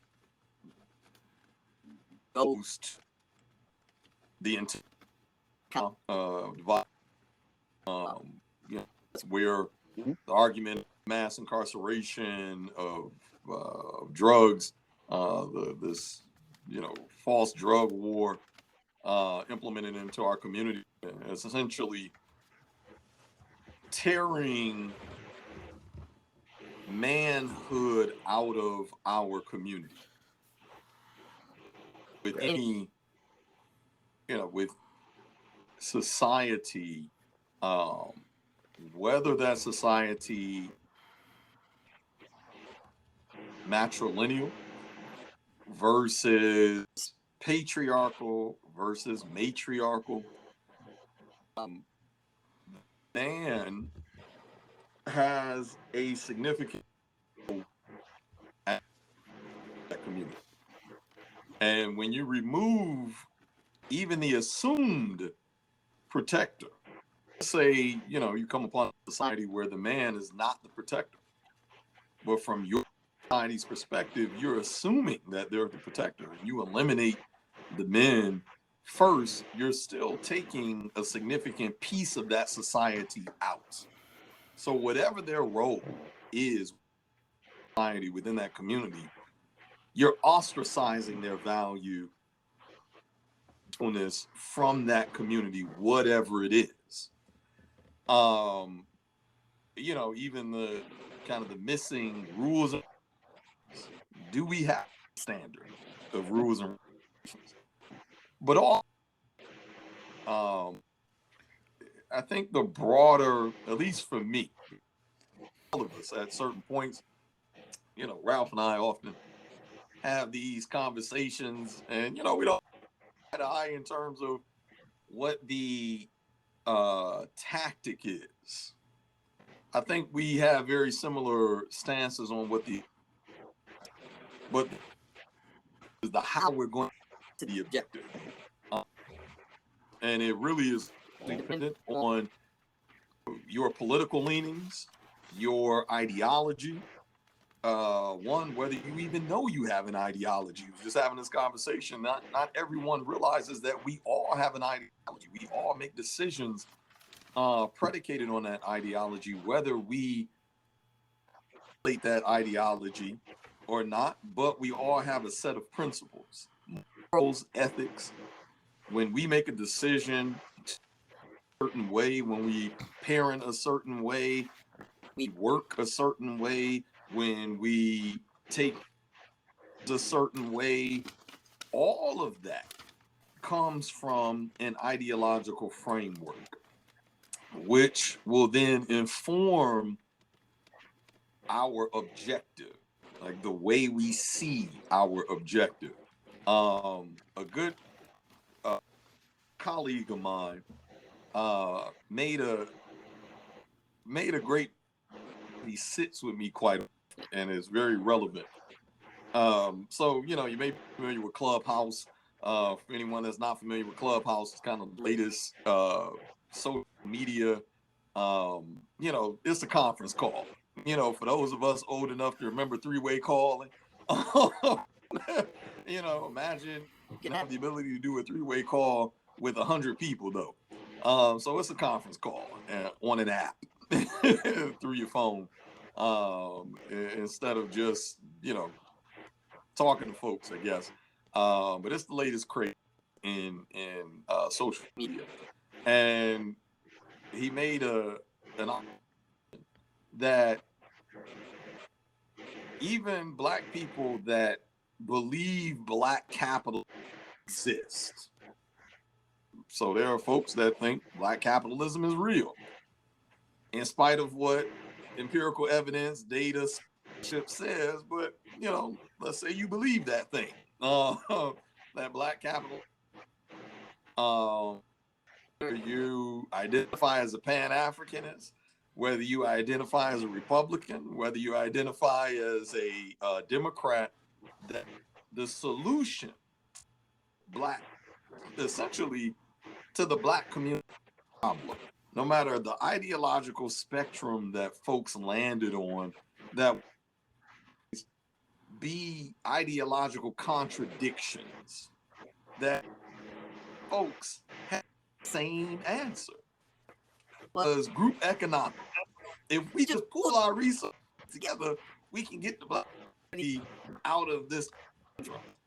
And he found the observation interesting that all of us, regardless of ideological spectrum, political lean, etc., that we all believe this mental thing, which is if we just pool our resources together, and essentially, no matter which room on Clubhouse you were in, that ultimately the conversation devolved into some variation of group economics. And whether you think that's true in terms of is that a viable solution, right?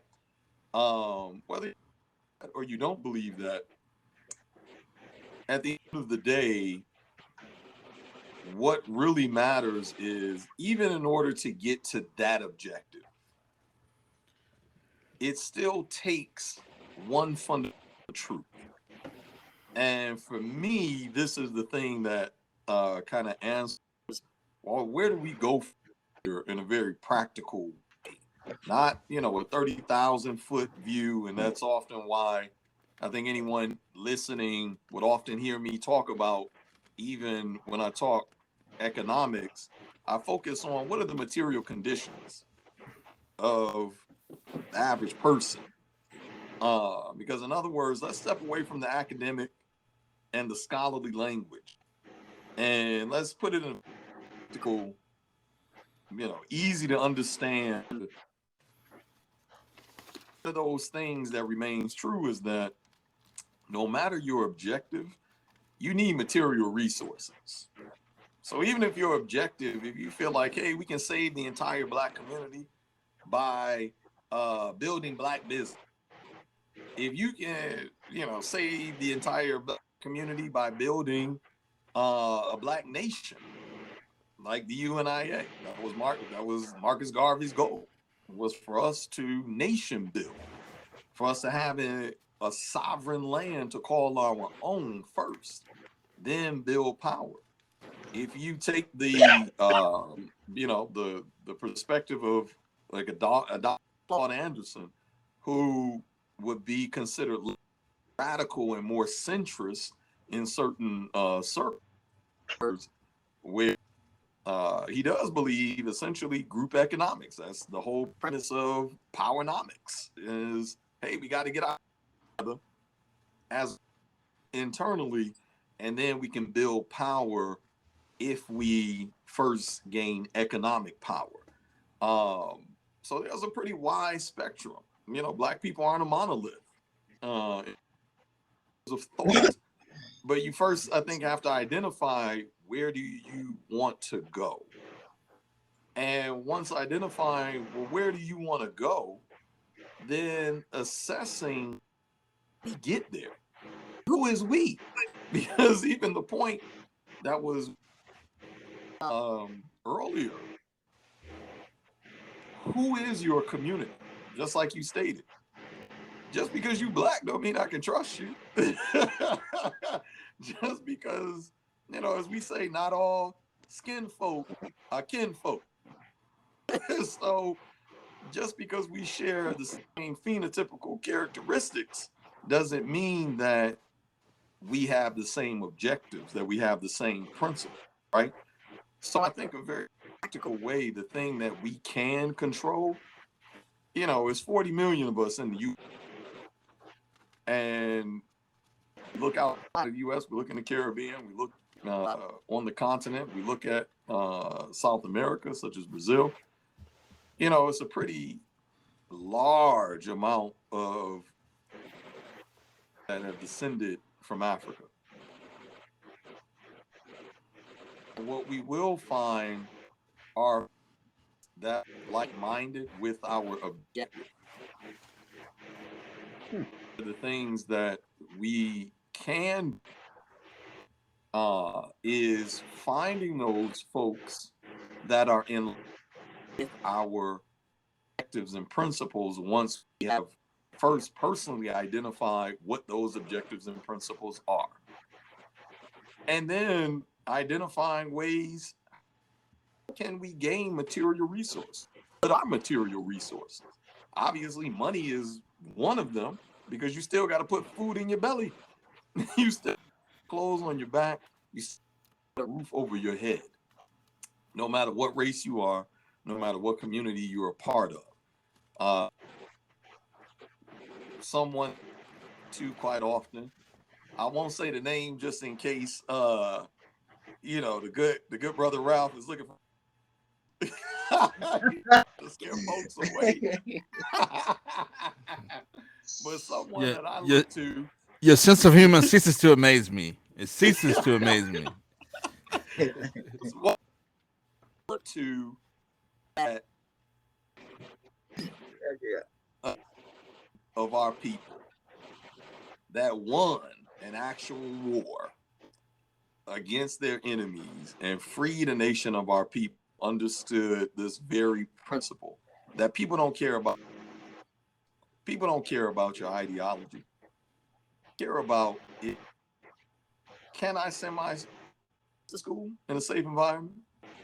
Can I have a consistent means of providing them food?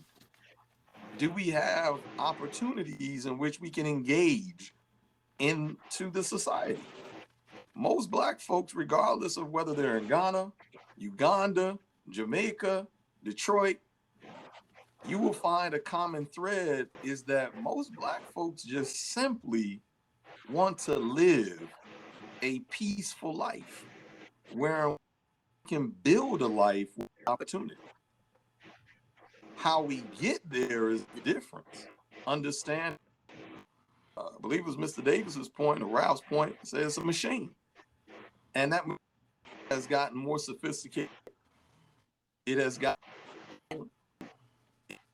gotten much easier to access, to create even internal within our community. Less ability to trust more of our own, furthering the mistrust that already exists because of slavery tactics of divide and conquer. So as this machine has gotten more sophisticated, we also still have to engage, but from a perspective of how do we still meet our material needs? How do we the material resources and then find folks who are along the same principle path that I'm on and organizing with those folks. So whether your organizing looks like starting a company, and if you think this company is going to be the savior of all Black people, go do that. If you think this school is going to be the savior of all Black people, organize with some other Black folks, pull the material resources together and go do that.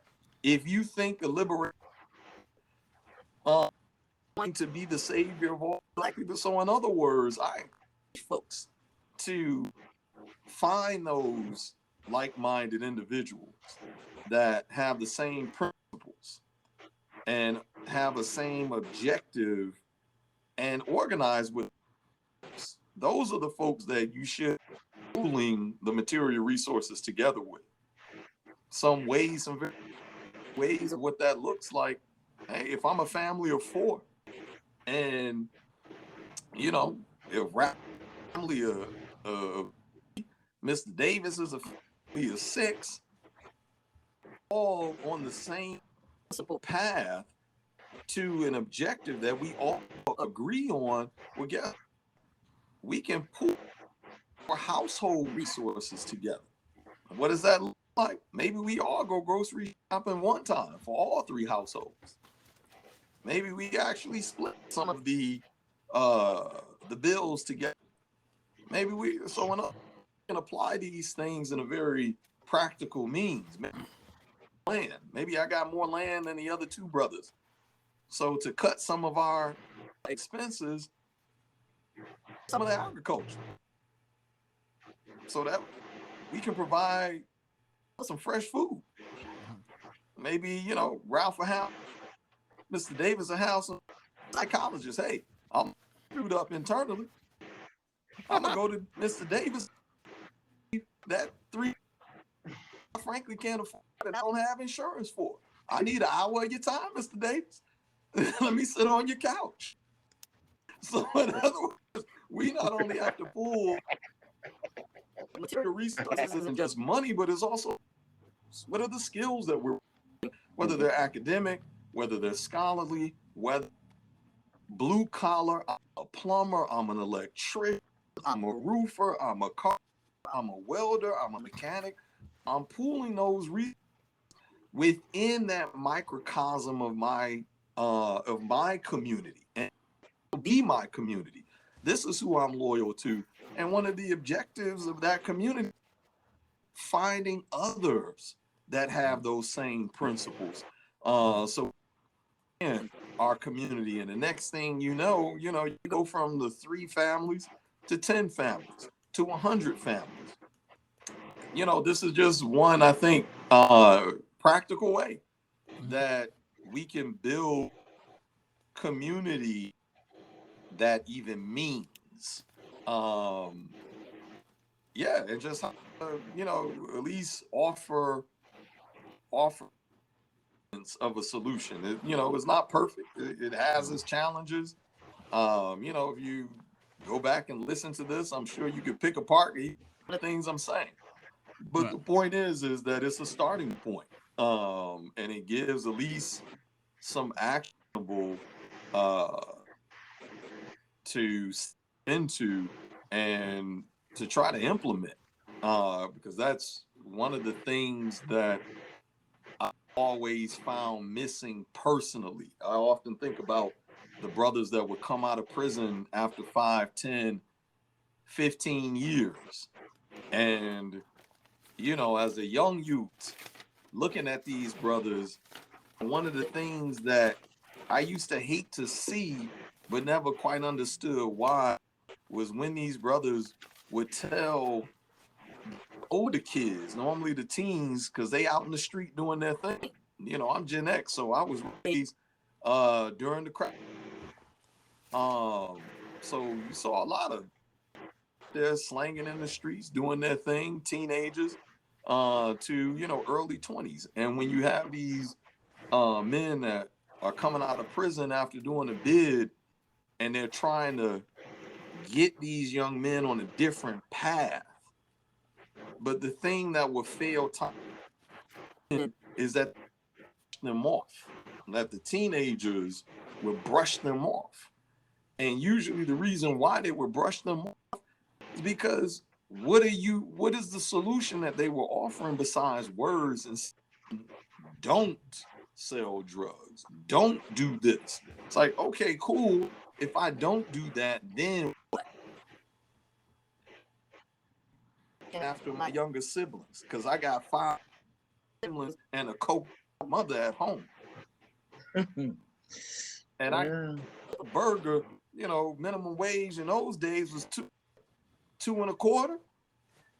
I'm gonna work 4 hours a week for $150 paycheck when one bill is already $89. And you haven't even taken taxes out of my check yet. So what do you provide that gives me an alternative solution? Replaces money that's essentially meeting our material needs that these conditions. That's why the ball player, entertainer, that's why the rapper is so attractive, because I'm watching mom and dad to pay bills. Every time I go in the store, I'm told don't touch nothing, don't ask for nothing. Like recently met with the very real and psychological impacts of poverty. I'm always looking at community. I'm always looking at what we ain't and what we don't have. And I see someone who does have, and here's a path to having. So if I can play football, if I can dribble a basketball, if I can spit some lyrics over a mic, if I can some beats, then I can meet all of those needs. I can buy mama a home. I can siblings.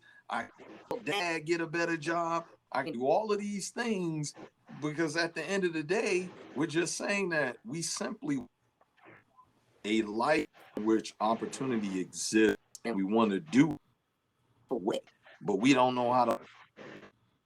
That unfortunately structure that ain't it, because the machine will always make sure the masses community will remain in poverty. So the ball, for the Right. Davis's point that Ralph took a little personal. I'll tell you why I took that personal. But, to the rapper who sucks, who can't sell, who can't sell no albums. I'll never forget Tribe Called Quest, one of my favorite. I was a back in the day, 92, 93, and it shocked me when Q-Tip came out and said platinum albums, Grammy Award winning, and the check they made was $13,000 for the year. It's like, that's a little over $1,000 a month. You sell a million records, you made $13,000. Thinking, oh, y'all rich, y'all this, y'all that, and not realizing the way the labor exploitation that exists even within the trappings of playing ball, jumping on a microphone, essentially these methods that seem to get us out of poverty and out of a class struggle. So that, I know it's long-winded, but, I think that's my take on it, and in ways that we do address from a very practical means, because we can't answer that question of what do we replace fast money with? What do we replace the money with? What do we replace? Like, if we don't have a response to that, efficacy of that message, it falls on ears. Right. Yeah. Hopefully, all of that makes sense. Yeah. So basically, the message of delayed gratification is not going to people on the street. That's we have to It's not necessarily going to work. Not gonna work. Like what kind of car you driving? How you living? So you ain't got a fast car. You ain't got it made. You ain't got the bag. How can you tell me anything? Secondly, I think that's 100% it.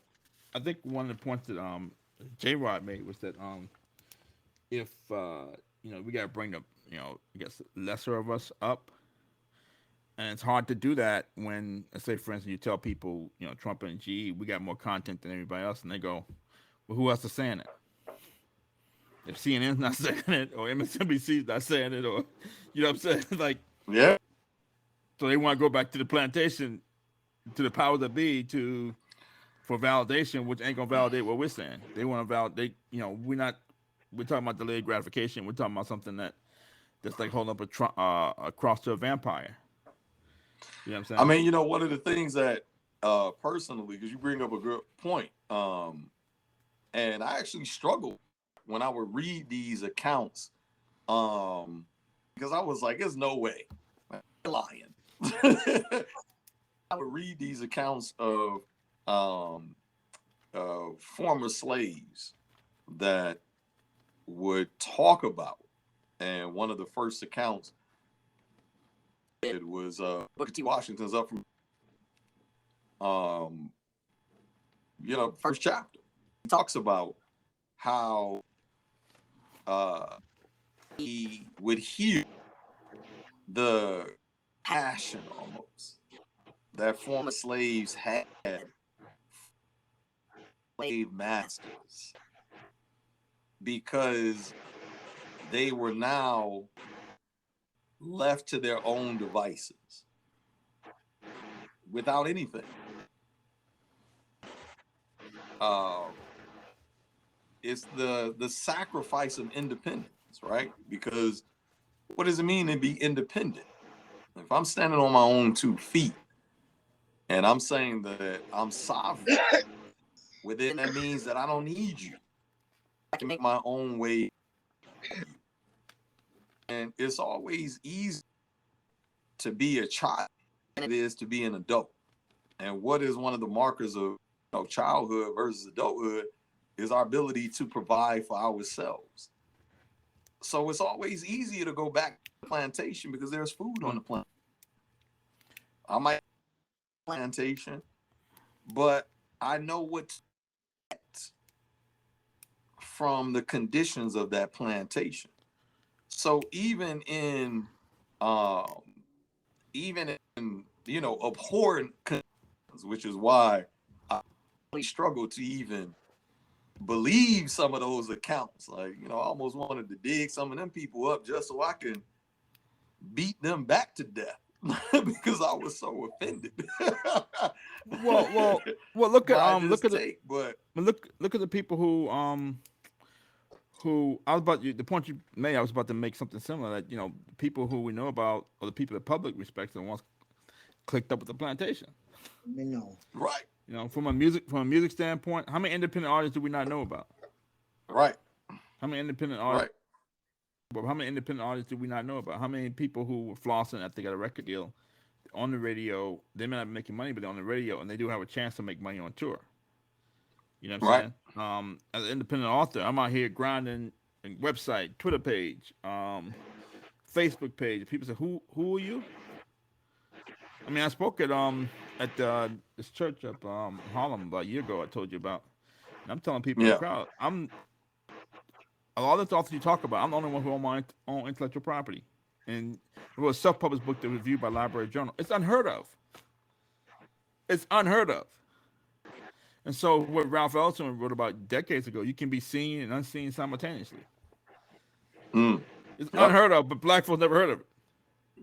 Because a lot of them don't read. You know what I'm saying? So you're talking about, you're intellectual and you're doing this and you're doing that, but all they know is what New York Times says, or the Washington Post said, or what CNN said. That's what they know.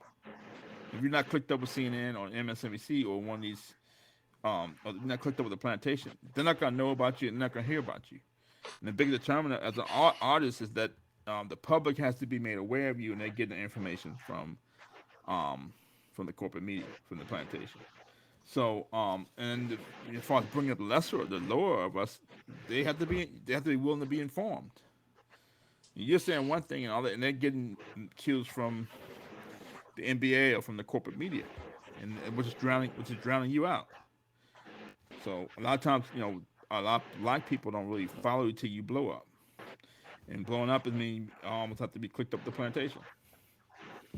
So it catch 22. The other thing is, I'm gonna say this before I'm gonna go back. I think Jay has a question for you, Torian. But so they're basically trolling Kwame Brown. It's basically him versus the whole plantation. It's versus all the black people in the corporate media. Stephen A. Smith, Jackson, Matt Barnes, the whole Breakfast Club, Jamel Hill into the fray. A couple people from ESPN also, but they're afraid that it made someone that Kwame Brown chose violence. Kwame Brown said, like, I've been silent for 20 years. I mean, if you come at me, I'm gonna come for you. And she implied that he was trying to get violent. Even the Breakfast Club implied that he was trying to get violent. There was no need for Jamel Hill to say that. But I had my first, and I'm a big fan of Jamel Hill when she first became a TV analyst for football. Yeah. And then, like, when Twitter became popular, and a lot of these analysts became sort of like celebrities, something happened that I was kind of missing. Like, she would say something slick, and people was getting 800,000 retweets. Like, why is this? What's this lady saying is so wonderful? And when you read on, she works at ESPN. A lot of people tweeting what she's saying because they want to curry favor with her because they want a job with ESPN. They're young writers. They want some become a TV analyst or something. They want to get on. They're trying to curry favor with her. Period. So she's saying slick stuff about politics. Nothing really that deep, but it's getting all these likes and retweets. But she said something about Clinton Portis one time. I'm a big Washington Redskins fan. Clinton Portis was running back for the Redskins, and we went back and forth. I had to give Jamel Hill that because I've been seeing her saying, I follow her on Twitter, and she was saying a lot of things, a lot of slick stuff that I didn't necessarily agree with. Then she said something about the Washington Redskins. I was like, hold up. So she said something like it was an incident. I'm trying to keep it brief. It was an incident where the Jets players had thrown a football during practice at one of the reporter, very attractive female reporter. She was dressed very scantily clad. She was from South America, and kept throwing the ball over there where she was, so they could have an excuse to run over there and talk to her. And she would make it seem like they were harassing her or something. But lady, you look at the way you're dressed. Come on. And the players would make it seem like, oh yeah, they wanted the players to apologize. One player in particular, all the reporters want us. And came like a firestorm, media firestorm. The players would imply these female reporters want to come to the locker room and want to interview the players because they're attracted to the players physically. And so it became a media firestorm. Then Clinton Portis said something similar, that, everybody knows that these women reporters want to come into the locker room because they're attracted to all these male bodies. Jamel Hill called Clinton Portis stupid. She called him stupid. I said, hold up. You don't know Clinton Portis his IQ could be equal to ours combined. You don't know anything about Clinton Portis. You don't know how smart he is. You don't know what he got on his SATs. You don't know what his IQ is. You have no idea.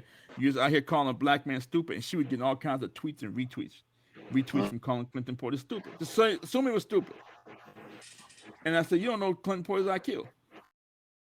All you're doing is downgrading a black man in public for something that is well known in sports circles, in professional sports circles. The theory is well known. And I said, she said something slick or something, and I came back and said, hold up. I said, I gave an example of Turquoise Turquoise Irvin. Turquoise Irvin was married to Dr. J back in the 70s, invited a female reporter into her home. She made a connection with this female reporter who wanted to interview Dr. J. The lady went to the home, interviewed her husband, ended up getting a sexual relationship with Dr. J, had a baby by Dr. J, white lady. Daughter turned out to be Samantha Stevenson, a tennis player. Oh, yeah. Yeah. And so what happened was that a lot of women reporters, a lot of female reporters came down on Samantha Stevenson's mother saying that you are perpetuating a stereotype. We've been fighting against this for years, trying to be taken seriously as reporters. And for this to happen, now people think we're only going to the locker room because we want the players. You perpetuating a stereotype. And I pointed out to Jamel Hill that the theory didn't come from Clinton Portis. White female reporters back in the late 60s, early 70s. They were the ones who put this theory out there. It didn't come from Clinton Portis. And then she's going on. She kept saying some slick stuff. I kept hitting it with facts. That it came from women reporters who said that they wanted to fight this theory, that there was an assumption that they were there because they were interested in the players. And I mean, come on, that's what guy doesn't want to do Miss America? Somebody asked you to do Miss America, be the host for Miss America. You think you're not there because the women are attractive? Of course you are. I mean, come on. Let's be realistic. And so I also point out there's a couple other players, a couple other reporters had married football players. She didn't say a word about it. She tried to say some slick stuff, but she really caught the short end of that. But my only point is that she was basically calling Clinton Portis stupid and for something that didn't even come from Clinton Portis. and she get all kinds of tweets and retweets from just because she was downgrading a black man in public. Clinton Post, all he did was repeat what was already out there, and it came from female reporters back in the late 60s, early 70s. So that was my only interaction with Jemele Hill online. And she kept saying this slick stuff on, and I kept handing it to her. And my only point is that I was shocked by how by some of the just things she was saying, non-intelligent things she was saying, and not based on any facts, nothing. But when she talked about football, or when she thinks one football team is going to beat the other football team because they have a better defense, they have a better run defense, they get so many yards on the run, they get so many yards on the pass, she starts speaking facts and figures. Start talking about black men, or start talking about Trump or whatever, just start saying things that makes no sense, and she backs herself into a corner and she starts playing the victim. She begins to play the victim. And so Trump had to check her. She called Trump a racist. They checked her. And she hit behind top. She hit. Oh, I got this from somebody at the Atlantic. She tried to play the victim. But anyway, make a long story short, my only interaction with Jemele Hill online was the same thing Kwame Brown was talking about. Her downgrading a black man for sport, and I wasn't having it. And people were online, they were tweeting and retweeting, saying, I know what I'm talking about. She eventually shut up. And it's just, so it's a lot of people who going for the bag at the expense of black men, and it's just a mentality.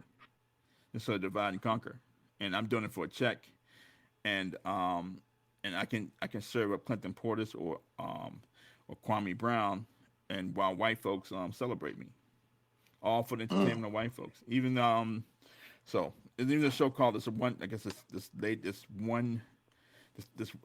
sketch comedy thing on HBO, something similar, making fun of the black community, making fun of black men, making fun of the black community. A lot of comedy is not that funny, and it's all stereotypical stuff that they think white folks will find funny. Yeah, I know the show you're talking about. Right. And that was something that some people in the conscious community had a problem with a couple weeks ago from this comedy show sketch. That it wasn't just some stereotypical stuff for they think white mommy and white daddy would find funny. Because people do anything for a bag, anything, and there's no consequences. Yeah. If there are no consequences in the black community for undermining black society, they'll keep doing it. And all they on their resume, I had a show on Showtime, or I had a show on HBO, and I got the bag, and blah blah blah blah blah. So I'll go to I just want to put that out. I'll go to J. Rod, the messenger. I think you had a question for Mr. Mitchell. Yes. Before I get to Mr. Mitchell, yes, Shock Exchange, I would like to comment on the Portis, because I'm a Redskin fan as well. And I say that it's a woman prerogative to dress provocative. But when you start getting no catcalling, don't be trying to pull your skirt down when you already know what you're out there doing. So that's my take on that. And if I'm wrong, I stand to be corrected. I mean, like, we as humans, we know exactly how we advertising our body or advertising the market or the message that we want to display. That's my take on that. And I just leave it alone. On that. But Mr. Mitchell, I would like to say to you certain things, like we have to go back to history. We have to go back to history to come forward to see where we at. And when we talking about black men, strong black men back in the day was hard to break down because of what they went through, and they had to endure a lot of drama, a lot of pain, a lot of for their family to be able and to grow. Right now, today black men, we'll throw each other up under the bus like crazy. like crazy, real easy. If you have a PhD and I have a high school degree, you be like, yo, man, I don't want to talk to him. He's not even on my level. You feel I'm coming from? You know, Do. but exactly. And so, and I say that we have been systematically programmed to go against ourselves. So if you have $1,000,000, and I'm trying to say to you, Mr. Mitchell, show me how you got that. And you be like, man, I ain't got no time to show you how I got. You know, you got to go get yours just as well as I got mine. You know, so when that happens, when you turn around and tell me I ain't got time to show you how I got this, the first thing come to my mind is this: he's uppity. He is the uppity end. You know, so let me go ahead and annihilate him. Let me go ahead and annihilate him and put this to the test. Instead of you reaching back to say, help me, you're like, yo, man, I'm driving my Porsche and I'm out of here. You know? And so if we don't reach back and if we don't break this cycle, it's going to continuously to go. And the same thing as far as when you have white on black crime. Blacks, we are out there. This should not be allowed. This should not be happening. But when we got Tyrone killing Reggie, we saying like, oh, it's just in the hood. Let it ride. That's the way it is. That's the way it is. This when we know in our hearts and minds it's unacceptable. It's unacceptable. Still accept it. So if Officer Walker kills Reggie Jackson, blacks protesting, we got other prominent blacks out there. We got other prominent blacks out there. Man, it's not the same when crime. And the enthusiasm must be the same. Must be the same. So we are definitely programmed to go against ourselves. I don't give a damn who you are. I mean, LeBron James, I respect the young man. I respect the young man to the utmost. He's doing this thing in his era. The thing that I have against LeBron James is this, and I'll give you a comparison with LeBron James and Doc Rivers. When there was the march on the Capitol, and LeBron said, if there was people like me, there would have been toe tags. And I'm saying, like, what the heck do he mean, people like me? Everybody is not 6'9", 6'8". Everybody don't play basketball. Everybody's not a millionaire. So clarify what you're saying. But Doc Rivers said if there were black people like him, and that's the difference. Just because your classification is a millionaire or a billionaire, your skin tone don't change. It's your mentality that changes. You see what I'm saying, Mr. Agreed. Mitchell? So what? I So do. J. Rock, what's your question? What's your question? So I'm saying this: why, as we as black people, can't hold that same Oh, okay. enthusiasm and come together? Because if Black Wall Street could do it back in 1921 or 36, we should be able to do it now. More technology, more technology. But we are divided. We are divided is why we can't come together. And you can collaborate, Mr. Mitchell. I mean, I agree with a lot of what you said. You know, the overall sentiment, and I think with just a couple points of nuance, you know, and like meant as a correction, but more so even for other listeners, like the concept of black on black crime. Like, you notice you never hear white on white crime or Asian on Asian crime. That's a federal Because crime, right? Exactly. Like it's just crime, you know. And the reason I'm making that nuance is because sometimes we use terms that were meant to describe us. So black on black crime is actually a racist concept. Um, but intra-community violence, which is your point, I do agree with that sentiment that, you know, whether it's someone outside of our or someone inside of our community, our needs principles.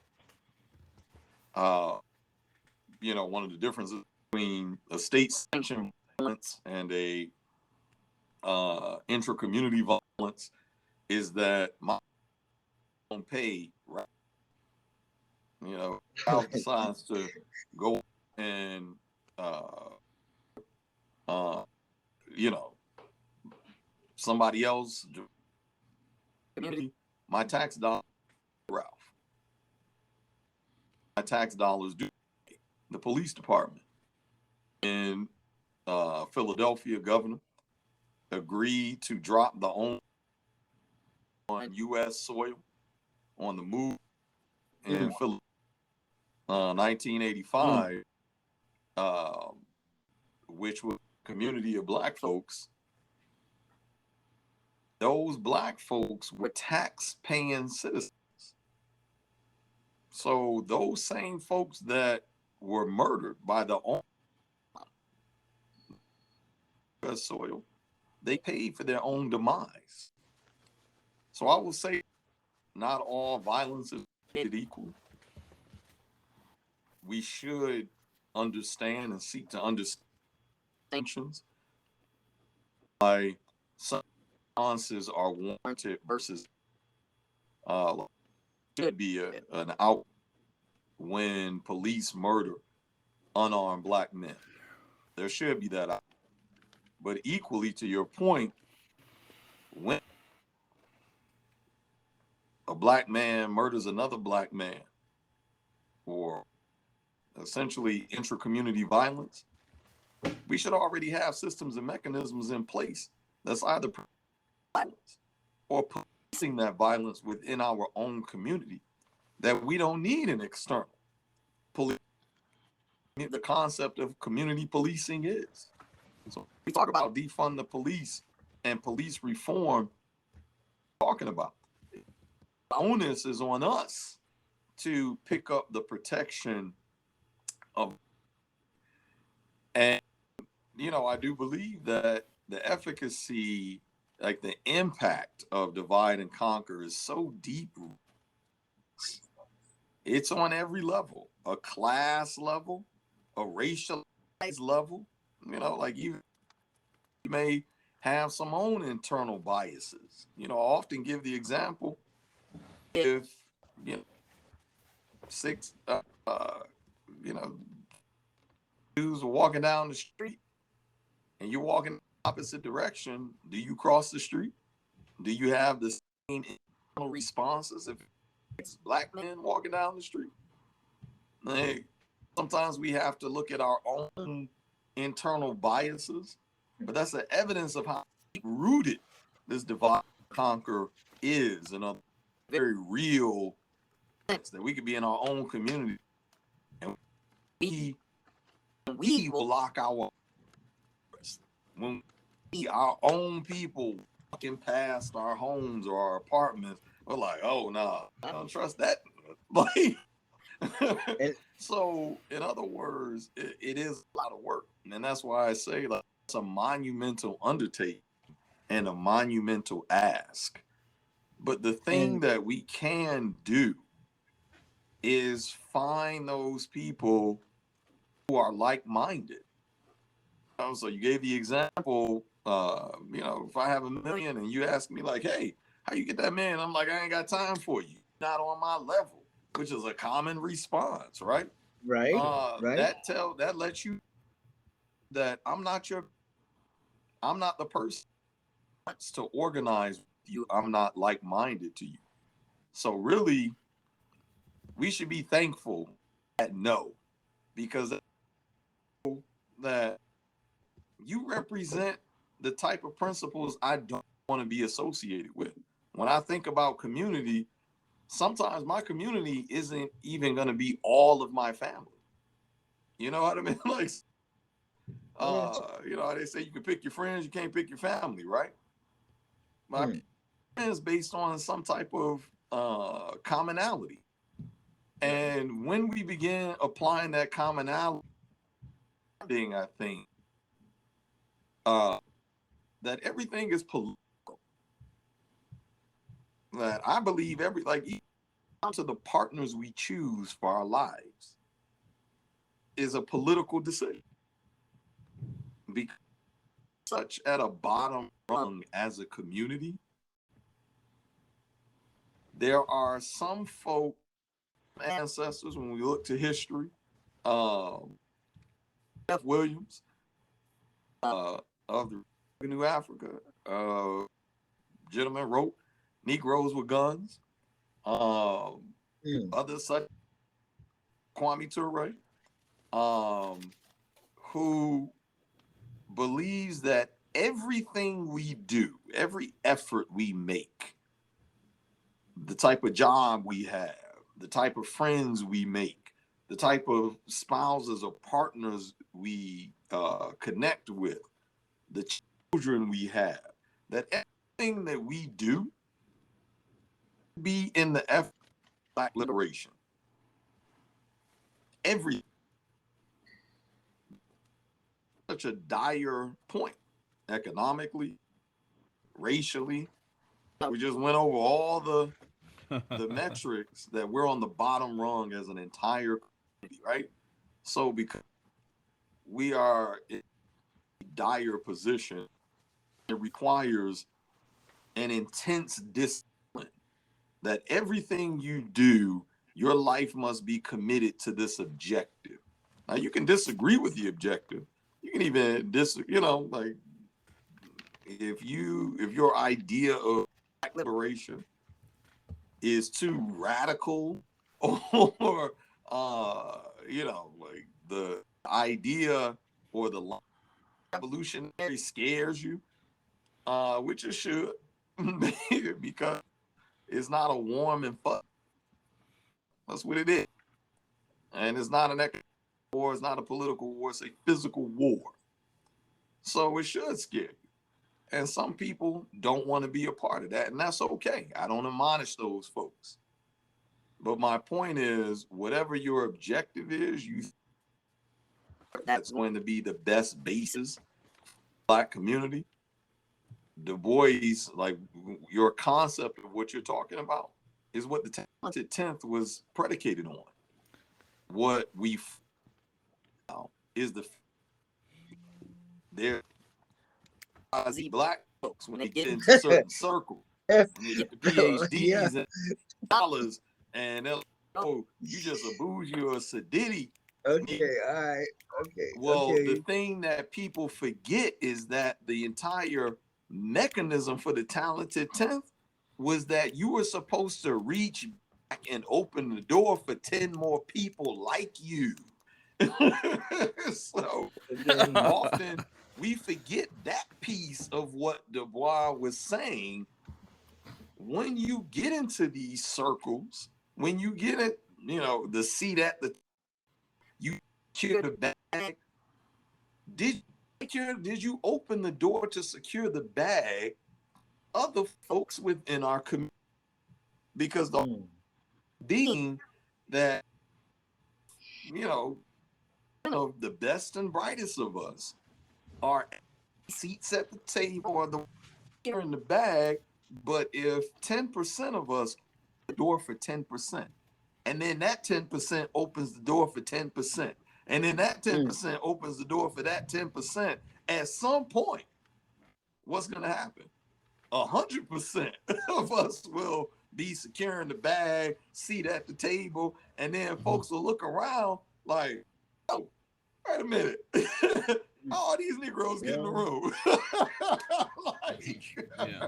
But piece of the Talented 10th, and what are we left with? A bunch of selfish Negroes who only are out for themselves and thinking for themselves. Yeah, But but they in want other to. words, that concept still is relevant. You apply it to what you think the objective is based on your principles that I talked about earlier. So identifying what those principles are. Uh, one, I think, to your point, from a historical standpoint, try it. And I 9 times out of 10, someone probably did. And it's just a matter of finding the solutions, challenges they face, even if it was a 1920, 1820,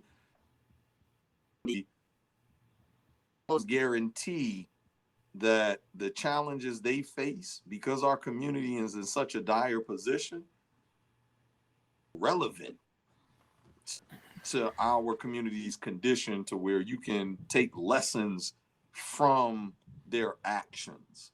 You don't have to agree with them to do everything, but our community is littered with blueprints. So many blueprints. Your objective is, there's whole Black people that have literally have started whole cities. Some have started nations. So in other words, whatever your idea is of improving our community, I can almost bet my life that there is historical examples of folks that did the same thing that you're talking about, and that they have left lessons that you can learn from, and that you can and improve and then connect with those folks that are like-minded to then build your microcosm of community. Move that section of the community forward to that objective that you ultimately have pinned out. So yeah, I know it's probably a lot, but hopefully all of that makes sense.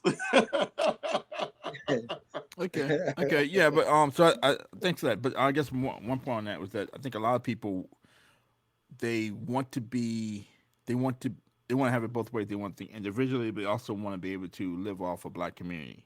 They want to be a part of a community and not pay into the system, but they also want to take away from the system and benefit from the system. You know who did that? There's a community for that. What? And do you know who did that? Who? Bojangles. Who? Bojangles did that. Bojangles. Yeah, but I'm saying there's a lot of. I was just telling somebody Like, there. A lot of most of the Black people you see, I see these people in the media, entertainers or whatever in the media in New York, and you see them on TV, and you're thinking like, oh my God, it's so pro-Black. You see them in the neighborhood, and you don't. They have no connection to you whatsoever. It's just like they just play a Black. That's it. A lot of them are just out for themselves, and then they I will. mean, They will. that's who, and that's my point, is that there's even a community for those folks. There's a community What is it called? What, New like York City?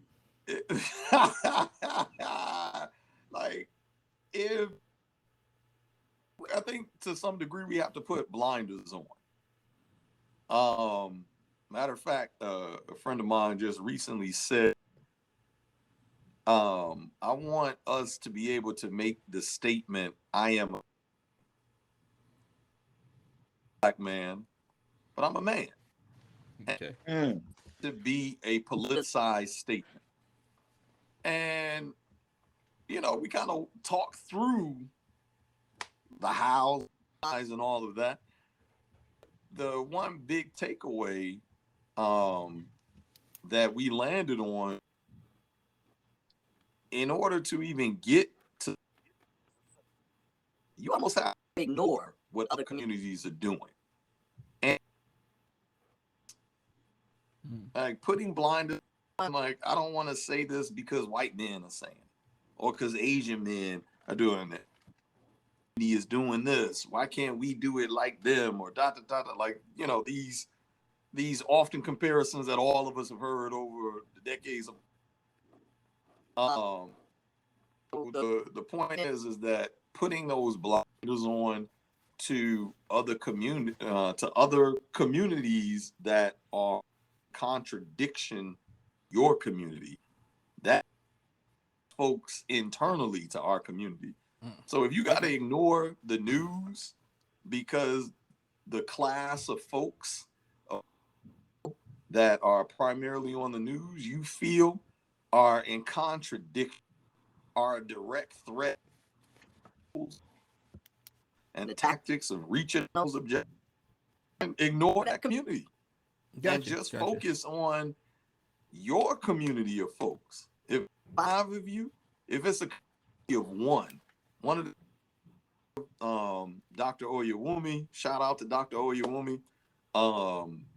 She has a myriad of books. I had one sitting at my desk still, because I use some of her books to still raise children and engage my own. But resonates with me about her work is that how can we call a mother when the mother's first community is her child? So a mother will never be single. It's her first child. It demands that you reframe even the language that we describe the age with ourselves, that I'm never truly alone. In other words, that I'm never truly by myself. I'm not on an island by myself.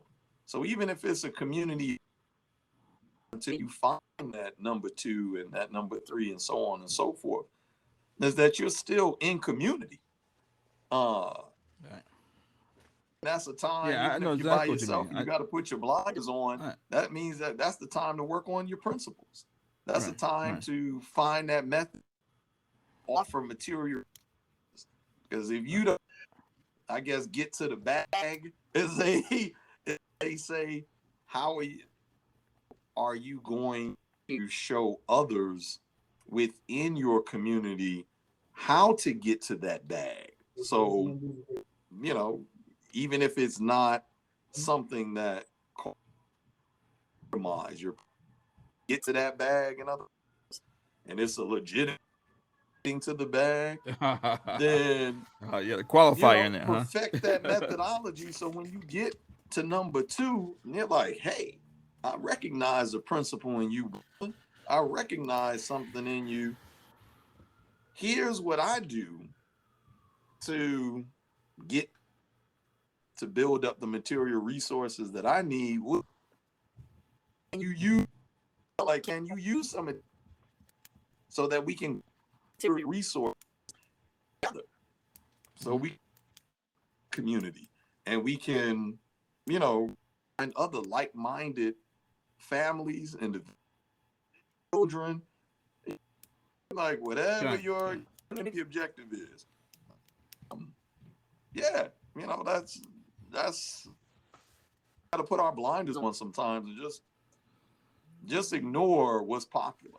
Oh yeah. I mean, and that's why we do this type of stuff. Like, who's talking about everybody's having these podcasts, but mostly talk about entertainment. We try to pretty much stay away from entertainment, talking about finance, economics, so on and so forth. But it's okay. So one last parting shot. Okay, last parting shot. Okay, we'll go with Mr. Davis. Mr. Davis. Oh, I think you're still on mute, Mr. Davis. There you go. Okay.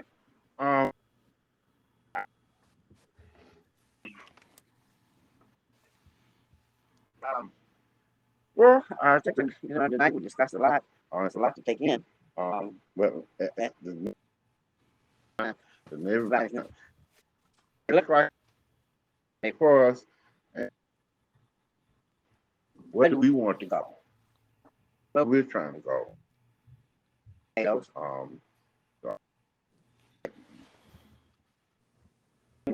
doing that thing. Are they in the same direction we're going? Pretty much. From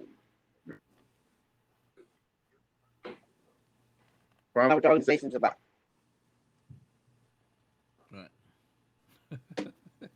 Right. Okay. Okay. Fair point. So basically, We've been and down that road the before. hood. Which you picked up So all over those the things. hood interpretation, what you just said is, we can't knock your hustle, but we don't want to be part of your hustle. All right. Okay. All right. So, Mr. Mr. Mitchell, one last No, party shot. I agree with that sentiment. One of the things that I will is that to be to be a Marxist is to be an anti-capitalist, which is one of the biggest demarcations of capitalism and the Marxism would be the abolition of private property. So buying 5 pieces of private property. Stop.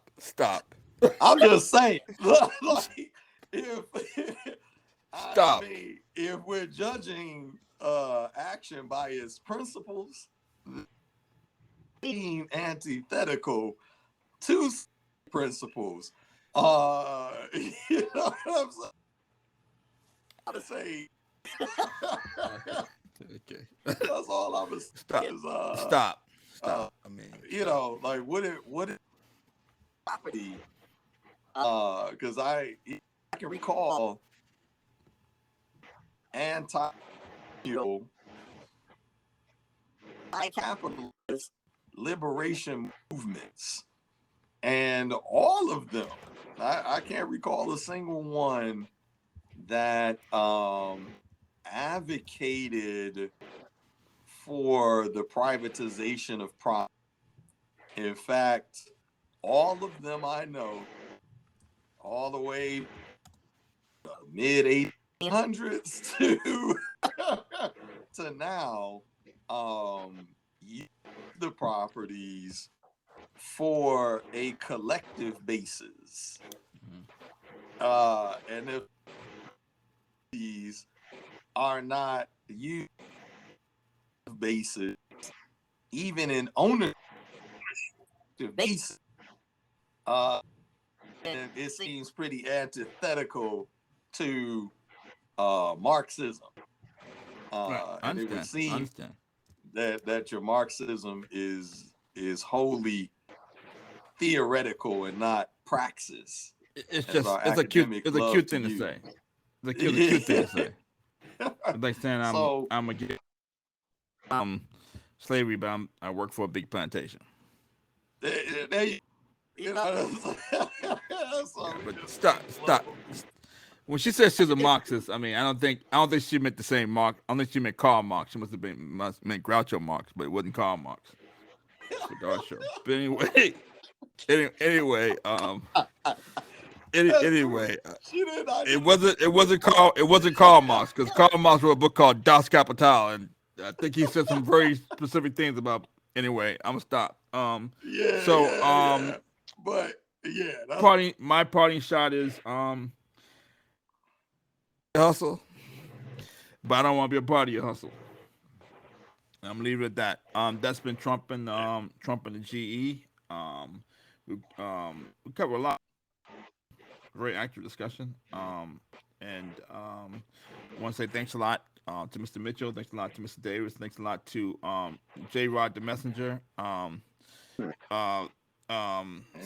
somebody got a dander up. I don't know who, but anyway. And to again to Kwame Brown. I didn't use the letter K one time in this whole discussion.